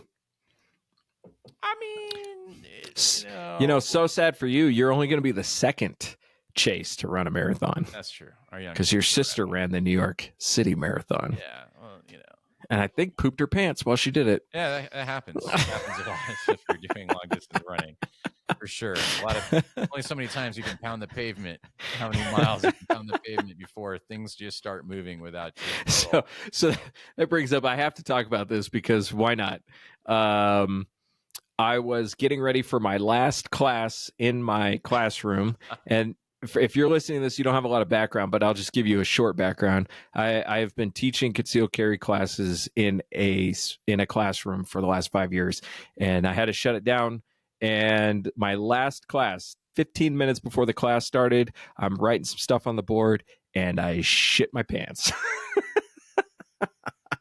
So did you just... Dude, there's already somebody trying to get in the door. No way. Did you tell him, like, hey, I forgot something, I'll be right back? Well, like, I just waved to him, and I pointed to my watch, and then I walked away to the bathroom. Dude. And just throw your underwear in a trash bag. Fortunately, I didn't have to. I was able to salvage the entire situation. Wow. Without having to throw anything in the trash. It was a miracle. If you want proof of miracles, I mean, forget people coming back from the dead. That was a miracle. Well, speaking of miracles, have you heard the news? No, I have not. The good news? I mean, I know the good news. I'm a fighter. Every bone in my body has always told me to fight because I care deeply about Canadians. I care deeply about this country. And I will always be motivated by what is in the best interest of Canadians. And the fact is, despite best efforts to work through it, Parliament has been paralyzed for months after what has been the longest session of a minority parliament in Canadian history. That's why this morning I advised the Governor General that we need a new session of Parliament. She has granted this request, and the House will now be prorogued until March 24th. Over the holidays, I've also had a chance to reflect and have had long talks with my family about count my money. Throughout the course of my career. Any success I have personally achieved has been because of their support and that's the only reason. So last night over dinner, I told my kids about the decision that I'm sharing with you today. I intend to resign as party leader, as prime minister, after the party is that a laugh track? Its next leader through a robust, nationwide, competitive process. So how long has he been prime minister? I think it's been 10 years. 9 years. 9 years. So Americans are woefully underinformed on the parliamentary system. And so I have no context for that other than to say that 9 years is a long time for one dude to be in charge. It is a long time. And I mean, knowing that in the United States, it's 8 years is the limit. So, and more often than not, they do serve for 8 years. Yes. Actually, I want to play, if I can grab it really, really, really quickly, because I wasn't prepared for this. But there is a clip that made me laugh my ass off. Let me just see if I have my tools to grab things off the internet really, really quickly. So yeah, I already got it downloaded. Okay. Cool. Tools. Let's see. Let me grab that. Yep. So this is a journalist. So actually, this probably may not be the best clip. Well, anyways, I may just put it in the show notes, but let me see, because I wanted to basically they're going to be selecting a new prime minister. Mm-hmm. And it's probably going to be the conservative minority leader. Something. Pierre Poliveri. And this was a YouTuber like commenting on an interview that he was giving. Anyways, yeah, I'm already butchering the shit out of this. So we'll just table that for another time. But it's interesting. So there's just a season of change going on right now, not just in the U.S. with Trump and everything, and the House of Representatives and the Senate, but like, you know, the Zuckerberg thing, like X, like all this. There's a lot of shifting to the center, or the pendulum swinging, whether from one reason or another, or one force or another. There's a lot of things changing in a lot of places right now. That I will have more excitement about those changes if I believe that they're coming from the people rather than coming from the top. I don't think they are. I think that it fits within what a lot of people may think they want to see right now, but let's not forget that also happened, you know, when we were younger. Than we remember George W. Bush becoming president and probably responsible. I mean, you can blame this whole salt typhoon hack that's been going on for the last at least few years into all of the all the telco providers, Verizon, AT&T, T-Mobile. Salt Typhoon is a Chinese state actor, Chinese hacking group that has been living in our telco providers and networks for at least the last year and a half, stealing information and data, reading text messages, right? CISA put out a release like a month ago encouraging U.S. citizens to use end-to-end encrypted communications like Signal because of this hack. They're calling it a breach or a hack. Why did they get in to begin with? Because those backdoors were instituted because of the Patriot Act, which was a bill, which was a total fucking lie. And you know, because of 9/11, which we still don't know. I'm not convinced that it wasn't an inside job. I mean, like, you know, I'm not a full-blown conspiracy theorist, but I do think that there was a lot of pros that came out of that situation for the government as it pertains to.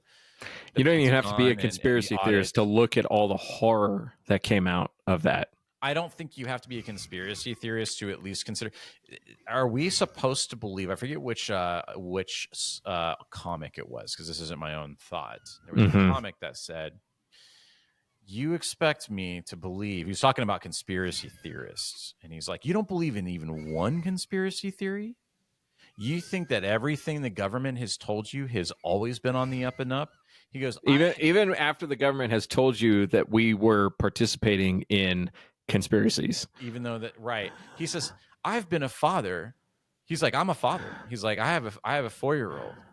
I lie to that motherfucker all the time, right? You know, it's like, it's, you know, it's so just to paint some contrast, where it's like, okay, so maybe not all conspiracy theories are true, but I also don't believe that what they're telling us is actually the truth. You just have to look at the ones that they have admitted to and how atrocious they are. Well, it's kind of funny that like every time something big happens where a list might be attached, like Epstein or the Diddy party list, and all of a sudden it's like, oh, declassify aliens. You know, it's like, it's like, well, look at it. Look at MK Ultra. Look at Project Monarch. Look at the declassified stuff about Kennedy. Look at all this stuff that they're the Tuskegee stuff. They're like, yeah, we did that. Paperclip, right? And it's like, okay, well, so you're willing to do that stuff. Sure. And you're willing to make it a secret. Even if that secret's not permanent, you're still willing to make it a secret. Right. So why I don't understand how anybody can look at this stuff and just be like, nah, conspiracy theories are bunk. It's like some of them might have faulty information, but to think that the government story is the story just as a default position is just ludicrous to me. Now, on the 9/11 part, my point is it doesn't matter if it was a conspiracy theory or not. We just look at the outcome and the Patriot Act and the expansion of not just government powers, but even police powers. Did you see the comparisons made between the passports that were found from the airplane wreckage of 9/11 to the Cybertruck guy, where everything exploded, but the passport was like perfect? And now, let me say this. Today, just on a lark, just for fun, I watched the Whistling Diesel video where the Ferrari caught on fire. Yeah. And if you haven't seen that video, it's very funny. And the Ferrari is burnt to nothing, and so is the rental vehicle, the van. Yeah. But an intact piece of tomato survived the fire. I do remember that. So I talk about this with do happen. I mean, you see these hurricanes that come through Florida, and then they'll show like a house is completely decimated. Yeah. Yet like the pool that has like a lawn chair that's just sitting there like perfect. Yeah. Or you get like a playing card that gets shot through a wall or something, or like you see crazy things. Bullets do the same thing. Bullets do weird things, you know. So the idea that the ID survived the fire is not actually that surprising to me.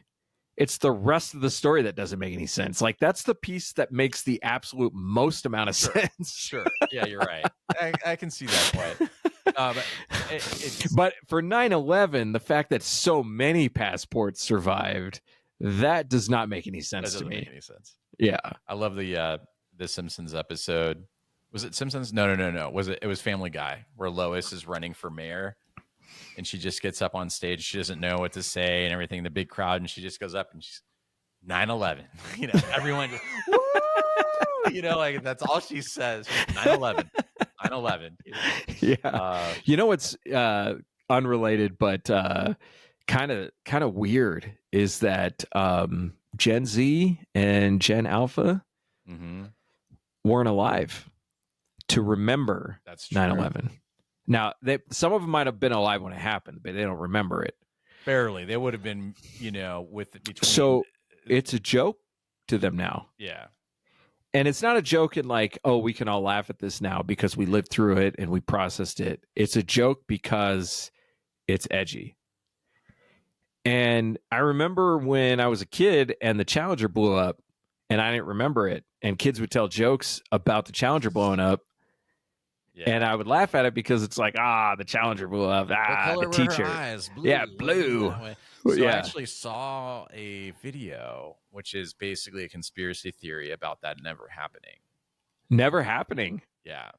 Oh. Not that there wasn't an explosion, but that those astronauts weren't on it. And they actually had followed and had images of those people today.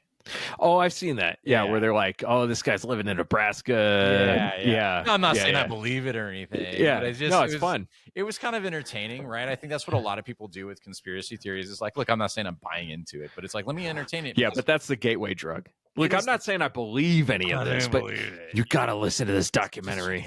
Just check it out. You know? The FBI totally knew that Timothy McVeigh had a van full of explosives. In fact, they gave them the van. It just reminds me of the Alex Jones bit. You know, one of the things you've been talking about on your show is your allegation that government officials are aiding in pedophilia, child trafficking, and the grooming of children, right? You mean like what Jeffrey Epstein did with the Clintons?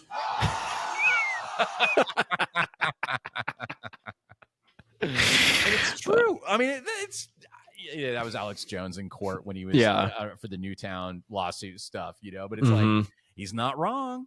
He's not wrong. It's funny how I just had that clip just on standby. A quick draw. It was just a clip I had grabbed, but I was like, I'm totally not going to use this for anything. I was actually going to go down the Fauci clips and everything, which I actually decided not to really use because it didn't really fit in with anything. So as we get close to 2 hours here, I have one more clip I want you to play because it's short. We don't have to talk very much about it, but it's the home improvement clip. Okay. Is it? Are you sure it's that one, or is it this one? Where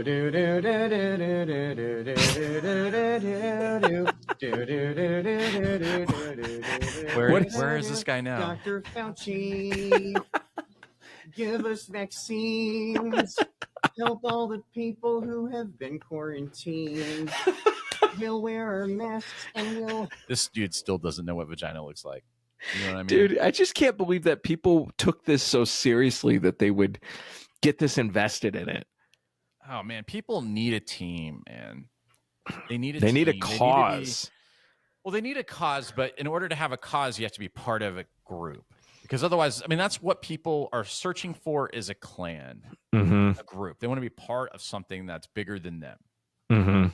And then it's the cause. It's whatever the cause the group moves to.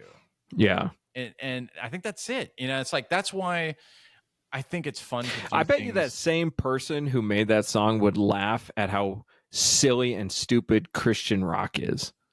Yeah, but we laugh. Not understanding the irony Oh, of creating a song that corny and that stupid to support your cause. I mean, some Christian songs were okay. They were pretty good, actually. Well, yeah, but like most of them were just terrible. 98% of them were terrible. Right. But you listen to them because that's the team you were on. That was the cause you were part of. No. You are right. Yeah. But there are some exceptions to the rule. Deliverance. Mortal. I feel really bad about this, but I actually found a Mortal CD at the record store. No way. A few weeks ago. I didn't buy it. Fucker. I should have bought it for me. I could go back and buy it because nobody's going to buy that. It's still there. No one's going to buy a Mortal CD. The reason I didn't buy it is because I honestly didn't know if you had a CD player or not. I do have a CD player. I have a couple actually, and I just ordered another one for my. Well, it's a DVD combo rider because I have. It was in the same store that I found that G.I. Joe boat in. Okay, well that you don't have to buy for me, but I am going to be pissed if you come across that again. But I mean, come on, don't dude. Don't you remember? I mean, this song changed lives. Probably get copyrighted for this. Oh, Jars of Clay. Do the rain on my face. rain on my face. Come on. rain on my face. Hasn't stopped. Rain. You know how songs bring back memories? Yeah. This song brings me back memories of just driving between Mira Mesa and Poway. Oh, really? There's no like other thing that I think of when I think of this song, but just making the drive across. Okay, so we were raised in a Christian home. Yeah. The whole church thing. We grew up listening to Michael W. Smith and Amy Grant and all that fun stuff. So, you know, it was like our a lot of our music was censored. Yeah. That's the word I was going to use. Until we had a certain age when we were like actually buying our own stuff, but we were kind of like hiding it, right? And listening to it in our Walkmans usually. And so when a band came out that we could actually play at full volume on our didn't speakers, suck. that didn't completely suck. Yeah. I got excited about it. So it's not that Jars of Clay is really that great of a band. It's just that it was the best band of the bands I could listen to loud. Yeah. Yes, I had tapes of Two Live NWA. Crew and NWA under my bed and Vanilla Ice and Young MC and all that stuff, Run DMC and all that. But we couldn't play it in the open air. Now we're getting our nuts chopped off. Yeah. So, you know, it was like being behind enemy lines. Right. So it's not that Jars of Clay was great. It's just that it was good enough. Yeah, it was good enough. It was good enough. And we could play it openly. So it's like, all right, cool. This is a pretty cool jam. I can get down with this. They still suck, but I mean, in like Newsboys and all that stuff too, remember, it was like DC Talk had like, we'd get excited because DC Talk would come out with a new album. The whole thing would suck, but there was one track that was playable. You know what I mean? And we're like, all right, well, at least we got one. Oh, and this goes back to what I said at the very beginning. What were we stuck with? You're driving around. You have to listen to the radio if you've got no tape player. So if you have a tape player and one song that doesn't suck, you're going to listen to that song repeatedly, over and over again. Yeah. You know? Yeah, for sure. All right. So let's pop over to your clip here. Which one? So Home Improvement, the TV show with Tim Allen. Oh, really? Yeah. Yes. ABC Tuesday, a parent's worst fear, losing a child. I don't want to die, Dad. Jonathan Taylor Thomas. It will happen to an episode so powerful it hits home. We'll beat this thing, no matter what it is, you know? I'm not letting anything happen to you. A special home improvement followed by the Diet Mug Root Beer Dana Carvey. Wow. What a throwback. So you remember? How did you come across that? What were you watching? So it was some video on YouTube about the very end of that clip, which is the special cancer episode followed by the Diet Mug Root Beer Dana Carvey special. Right. The irony. That's pretty funny. Good timing, though. So it's like this understanding that media is constantly being used to change your mind about something. Yeah. And it's not sincere. Right. If it was sincere, they wouldn't dilute it with a promo to push Dana Carvey's Diet Mug Root Beer sponsored special right after it. Yeah. You know, all media, you have to question its sincerity 100% of the time. It doesn't mean that there's zero media with sincerity. Just you have to take that critical viewpoint, which is like, this is probably being used to influence me on purpose. So don't let it do that. Like I was just talking about this with my wife, where like we used to be huge fans of ER. It was a phenomenal show. It was such a good show. It was such good writing, good acting, good storytelling, great technical details, like for the layperson and everything. But we both acknowledged that they were pushing very strongly certain social issues through the show. And Is that the one with George Clooney? Was that George? Yeah, Clooney? George Clooney and Mark Edwards, the guy who played in Revenge of the Nerds, and Maura Tierney was on there for a while. Noah, what's his face? If you can be discerning and say, I understand that they're trying to push the social message, and I'll set that aside. I can set that aside and not be affected by it and still enjoy the show. Versus just consuming media mindlessly and saying, oh, I love this show, and just not even understanding that you're being pitched a message with the show. Right. Yeah. So the Home Improvement was like a wholesome show, but it was still a network TV show, and they're still going to be pushing social issues. I bet you dollars to donuts that there was some cancer fundraising going on at the time that episode aired. Right. Because Jonathan Taylor Thomas, he was a superstar. Oh yeah, at that time, man. He was a heart. And the show was like a ratings hit. Like you could not buy better ad time than Home Improvement in its heyday. Right. So why is the Cancer Society of America or whatever the cancer fundraising? Why wouldn't they take advantage of that? Sure. Yeah. And it's kind of going back to what we were talking about the other day about Apple getting caught, recording off of Siri. Why wouldn't they collect that information? It's too valuable to leave that attention on the table or to leave that data on the table. And people are somehow surprised. Oh, I can't believe Siri was actually listening to me. Why not? Why can't you believe that? It's the same thing because some of the other things that I do involve researching a lot of like data breaches and things of that nature, and it's like no one should be shocked anymore that things are going to be broken into and exposed. Mm-hmm. And if at this point you think that like it can't happen to you, you're just absolutely living in denial, because it will. Mm-hmm. Just like this, what we're talking about here, which is like if someone has something to gain, if it means stepping over the lines of any kind of ethics or morality, if that gain equals money, mm-hmm. it's going to happen. Mm-hmm. It's going to happen every single time. For instance, if someone, if someone came to you or you were presented with an opportunity to get away with something, but you had to deny your ethics and your morals, you'll say no to a certain point. Mm-hmm. Now, there's some lines, obviously, a lot of us wouldn't cross, but I'm talking about in the sense where I don't think that there's a lot of lines that people wouldn't cross. It's just very hard to imagine the motivation. I think like if you're talking about physical harm or something like that, right? Well, it's like let's say somebody's got your child at gunpoint. Well, that's different. That's different. But I'm talking about. All we're arguing over is where the line is, not that there is a line. There's no line for me in that scenario.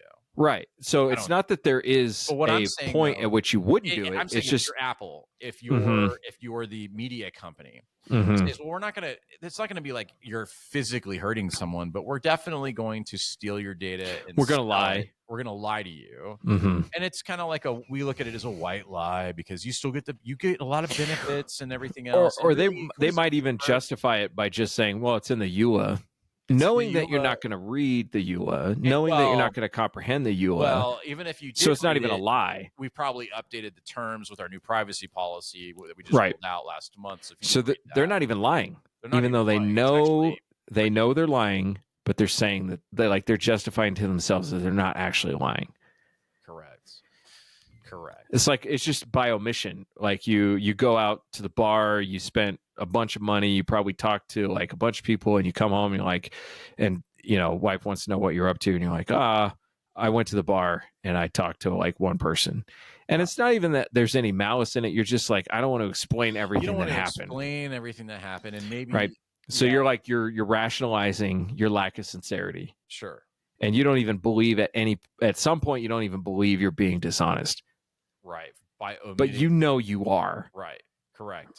Right. And so it's like you don't even have to take it to that child at gunpoint length to get somebody to compromise their ethics or morals if you can convince them that they're not actually even violating them. Well, this happens with a lot of influencers that hit a certain point. I think that they turned a blind eye to peddling some brand or product that they know. Oh, definitely. Shit. They know is shit. Like honey. Honey, great example. But also too, like a lot of these tech YouTubers will all be shilling NordVPN or some other, and it's like, dude, we all know it's probably spyware, CIA, whatever. Yeah, this is happening in the gun tube world right now with these legal plans. So, for the self-defense insurance, for firearms legal protection, for USCCA, for attorneys on retainer. And there's a bunch of influencers right now that are abandoning USCCA and running over to attorneys on retainer. And they're like, this is why, because USCCA is blah, blah, blah, blah. I'm like, they just offered you more money. Yeah, they offered you more like, money. Why can't you just tell me how much money USCCA was paying you and how much money AOR is paying you? Just tell me that. Right. And you working in that industry, having those kinds of deals and negotiating those kinds of deals has that insight into it. So you can really speak to that. I know exactly what's happening behind the scenes. Whereas the average viewer doesn't understand that background or context. Yeah, and it's really sad because you go down to the comments, you read all these people are like, oh, this is why I switched. And I'm like, you poor little sucker. Yeah, you got sucked into the trap. Right. You got zapped. You got zapped. And it's like, it's exhausting because I want to tell people, but I don't have enough energy to tell everybody. Right. And they don't even want to believe you. So why even tell them? You know, maybe that's a good topic for one of your videos. Yeah. Oh, so this is another thing. And you probably get a shitload of views. And I don't think so. I think maybe, but this is something that I keep coming. Put all those in there for the title and the keywords, USCPA, attorneys on retainer, FLP, like do versus. Yeah. You basically do it at the end where you say there's no fucking difference. It's like 556 versus 223. It's right. the same shit. Right. It's just. This is something that I really struggle with because I want my information to just be the truth. Okay. Without any veneer. Would you not be speaking the truth though? Or varnish. But to what degree is a title crossing over the line between what's the point of the video versus just trying to get you to click on it? Because I want you to hear the truth. But if I just put the truth in the title, you probably won't click on it. Yeah, I think that you have to market it. That's okay. The only way to win is to play the game. Right. It's like... Well, that's the opposite of war games. Well, yeah, but it doesn't mean that. So you can still do that though without actually misleading people. There's a difference between misleading people entirely, a bait and switch, and being a little extravagant or clickbaity with the title and the thumbnail. Yeah. But I think that it's like the value proposition is still there, and people kind of expect that anyways these days. It's not like you're really throwing anybody through a loop. And then you run into this other problem because I've had videos where I've been very clickbaity with the title, and at the same time I'm telling the truth. I'm not bending the definition of the truth, but people get so accustomed to it that they just ignore it. They're like, oh, there's one more person telling me the truth about self-defense law. Right. I don't need to watch that. It's like, no, you do actually need to watch this one because all the other videos are wrong. That should be the title then. Why everyone else is wrong about blah. Yeah. Why everyone is wrong about USCCA, FLP, and blah, whatever. Yeah. The other issue too is I don't have an instinct for this. I'm not real good at just even doing the thing, let alone rationalizing the thing. So all right, we'll talk about this offline because I can help you with this video, but it needs to be done in a different way. And I think that it could really provide a lot of value, open up people's eyes, and also, bring more exposure. All right. To wrap this up, I have to call you out on something. Oh, shoot. Maybe. Okay. I'm going to put you on the spot and you can tell me if I'm right or wrong. Okay. All right. So I put out a video yesterday and it was 13 minutes long. And you left a comment on it that I swear to God was an AI comment. No, not an AI comment. No. So what I did was I left a comment under my PCM account. Because I watched the whole thing. Okay. Then I switched to my other account and I wanted to throw another comment on that. So I just quickly just typed it up because I wanted the algorithm. So this is interesting because I did type them both. I didn't use AI. It's like well, for me personally, I couldn't tell the difference between this being AI and being an actual comment. Because the first comment, I actually can tell you exactly what I wrote. I said, Yeah. wow, it's really overreaching. Yeah. That they wouldn't be abiding by the law themselves. Is this because you're so good at algorithms? Well, that's what I do all day. Are you AI at this point? Because you have two comments and both of them I was like, this has got to be AI. No. But you wrote them for the algorithm. I did it from my phone on the couch. And I even switched accounts because I actually was like, oh, that's weird. I didn't realize I was logged into my YouTube account with this account when I left it because it was under my business profile. Yeah. And I was like, oh, well, that's okay. Let me switch to my regular YouTube account and leave another comment so the algorithm picks up that different. And the reason why I suspected this is because YouTube has started the pilot, or I don't even know if it's pilot anymore. It might just be rolled out, where you can have YouTube summarize the content of your video into an AI paragraph. Yes, I have seen and I've read several of those. And I'm like, okay, so YouTube is making this a common practice at this point. In fact, it's just a toggle setting on your video. Yes, you want them to do it, or no, you don't. Right. And so I've read enough of these now. And then I read your comment. Wild. So isn't this wild? Because you wrote this, like you just said, for the algorithm. I will say that I spend a large portion of my day curating and training AI for specific contexts. So what's weird is that AI might be training us. It might be. And I might be a perfect example of that happening last night. But I 100% typed both of them on my phone. Isn't that wild, man? Never touched any AI. Isn't that wild? That is wild. Yeah. So you didn't have to. This is like after all. Like, well, no, I actually typed them.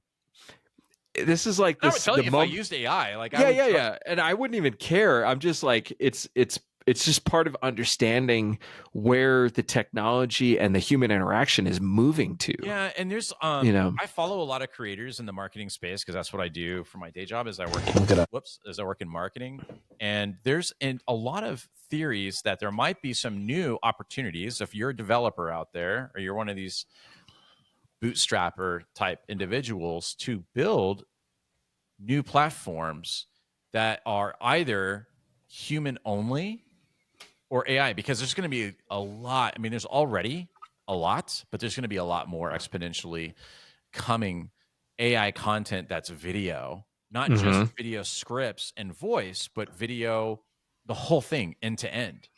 Oh, dude, today I clicked on a video. It was a C.S. Lewis video. Oh, yeah. Explaining a C.S. Lewis topic. And I was like, oh, dude, I've just been reading some C.S. Lewis. Yeah. I click on it, and within two seconds, you know from the voice. I was like, this is AI. Yeah. And then you click back. I I don't want it. Now, I want AI for some things. Sure, so do I. But I don't want to be told something. I don't want to be led to believe something. I don't want to be spending any of my time consuming 100% AI content.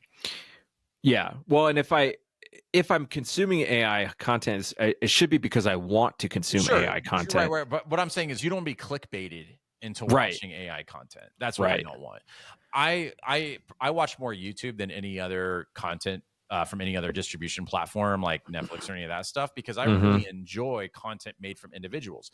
Like last night, one of the channels I follow is Lifestyle Overland, and he did an hour and 20-minute movie of his trip to the northernmost part in Alaska with him and a buddy in a Toyota Tundra. And, you know, I'm like, in the wintertime, they just posted. I'm like, oh, dude, yes. Like, and it's all self-produced. It's self-written. He's edited by them and everything. And it's just amazing. And I love watching videos that people create themselves. I am definitely a binge watcher of vloggers and tech reviewers and adventure overlander, you know, van lifers, all that kind of stuff, because it's more authentic. It's way more authentic. Yes, I enjoy movies. I enjoy cinema. I don't just like watching Netflix at night just to watch it. I like have a movie theater set up with a big TV and comfortable couches and everything, just because I really enjoy watching good movies. It's like a show. Right. So for me, YouTube is like, just the reason I'm going into all that is because it's like, so for me, the last thing I want to see is some produced garbage. Even if the content is valuable, I don't want to watch it, because I want to see the authentic. I want to see human created. Right. Where I wouldn't mind AI is if I'm getting ready to change the oil on a car that I've never changed the oil on. Educational and step by step, and sure, I have no problem with that. That'd be fine. I think because you watch videos on people do it, and it's like an actual skill to distill that information down into a useful video. You're like, you find the right video because it's the right model of car, it's the right part, the right thing you're trying to do, and you click it and you see it's 17 minutes and 38 seconds long, and you're like, right. And this guy's like, I've had this car for about 6 years now, and I used to change the oil like this. Backyard, and you're like, dude, I don't care. You know, I don't care. Like what's that Jim Carrey movie? I don't care. It just will show me how to do the thing, right. You know. I'd pay you $1 to skip all of this stuff and just tell me what to do. Yeah. So, yeah, I feel you on that, man. I think so it's more of like an exploration of that interaction. And the only reason I called you out is because I know that you've done so much work with AI, and I was like, this would be a perfect example of cost saving time, because I know the reason you're leaving the comment is just for the algorithm. Sure. Because I've already talked to you face to face about these issues. Yeah. You know, you're leaving the comment because you know it's helpful for the channel. Right. You know, but it's so interesting to see how your behavior is trained to the algorithm. You know, it's almost like AI's using you instead of you using AI. I find myself also like the other day I was responding to a text message and I was writing it like a prompt, and I was like, what am I doing? I'm like formulate a response to this that includes that, and I was like, wait, I am just responding to the text. Like, what are you doing? And I had to I was also overly tired it's been a very busy week. A lot going on. But it's just, you know, and I'm like, oh my gosh, dude, I got to get out of this. Space, man. I need to go touch some grass. I just need to go touch grass, put on some jars of clay, and, you know, get in touch with my inner child or something. Oh, man. Yeah. Well, we've including the break we've had, we're a little over 2 hours. Yeah. I think we've covered a wide range of topics. Absolutely. Any news, any updates, anybody who made it this far, what would you like them to know going forward? That even though everything is in the upside down world, it's going to be okay. It's going to be okay. It really is. And even if it's not, you won't care. You won't care after you're dead. And I encourage you to find something that's outside your comfort zone. For me, it's to run a marathon. that's way outside my comfort zone. I'm an active person. I run all the time and everything, but there's a big difference in going for a 6 mile run and going for a 26 mile run and trying to beat a certain time. So I'm not saying you have to do something quite that crazy and hard, but find something that's outside your comfort zone. Maybe go camping in the wintertime. Maybe do something that challenges yourself in ways that you're not typically faced with.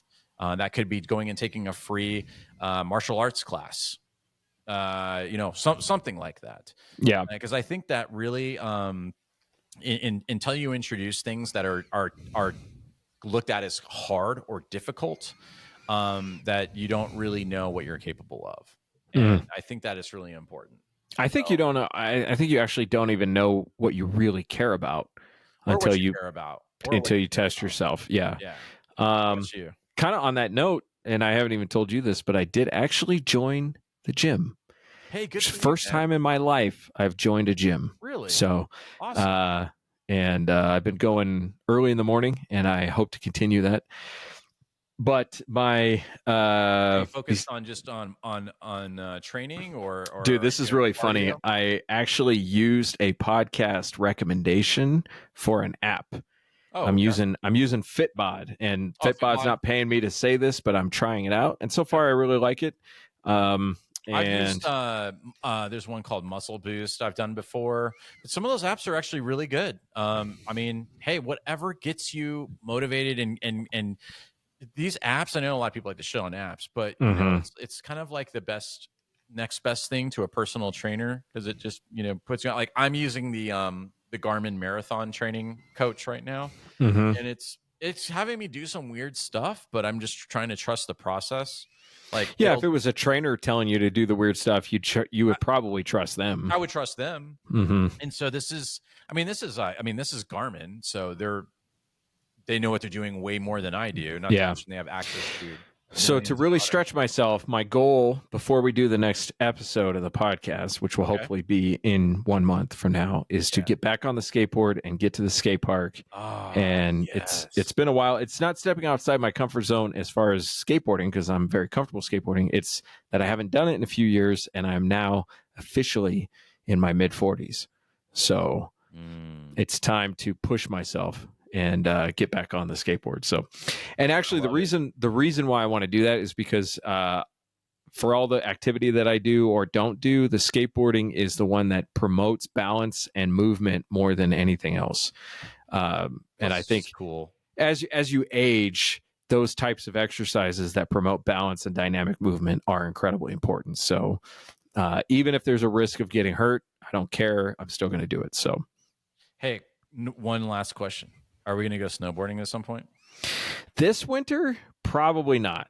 Next winter, definitely. Okay. And the only reason I say this winter probably not is because at this point you'd have to just buy a lift ticket. Yeah, I know. I get that. Which is like $200. Yeah, for a 1 day pass. For 1 day. Yeah, that's a lot. Yeah. So let's strategize for next season, because I want to get a board and boots and bindings and stuff. And in March or April, we'll set it up. I wasn't prepared to do it with my knee surgery and all that. You shouldn't have been doing it this winter. No way. With the meniscus, no way. No. But next winter, I think you'll be in good shape. I'll be ready. Awesome, man. Well, thanks for another great episode 5. What do you want to call the title of this one? Zuckerberg is a pimp. And there you have it, people. We'll catch y'all in the next one in the next month. Until then, peace out.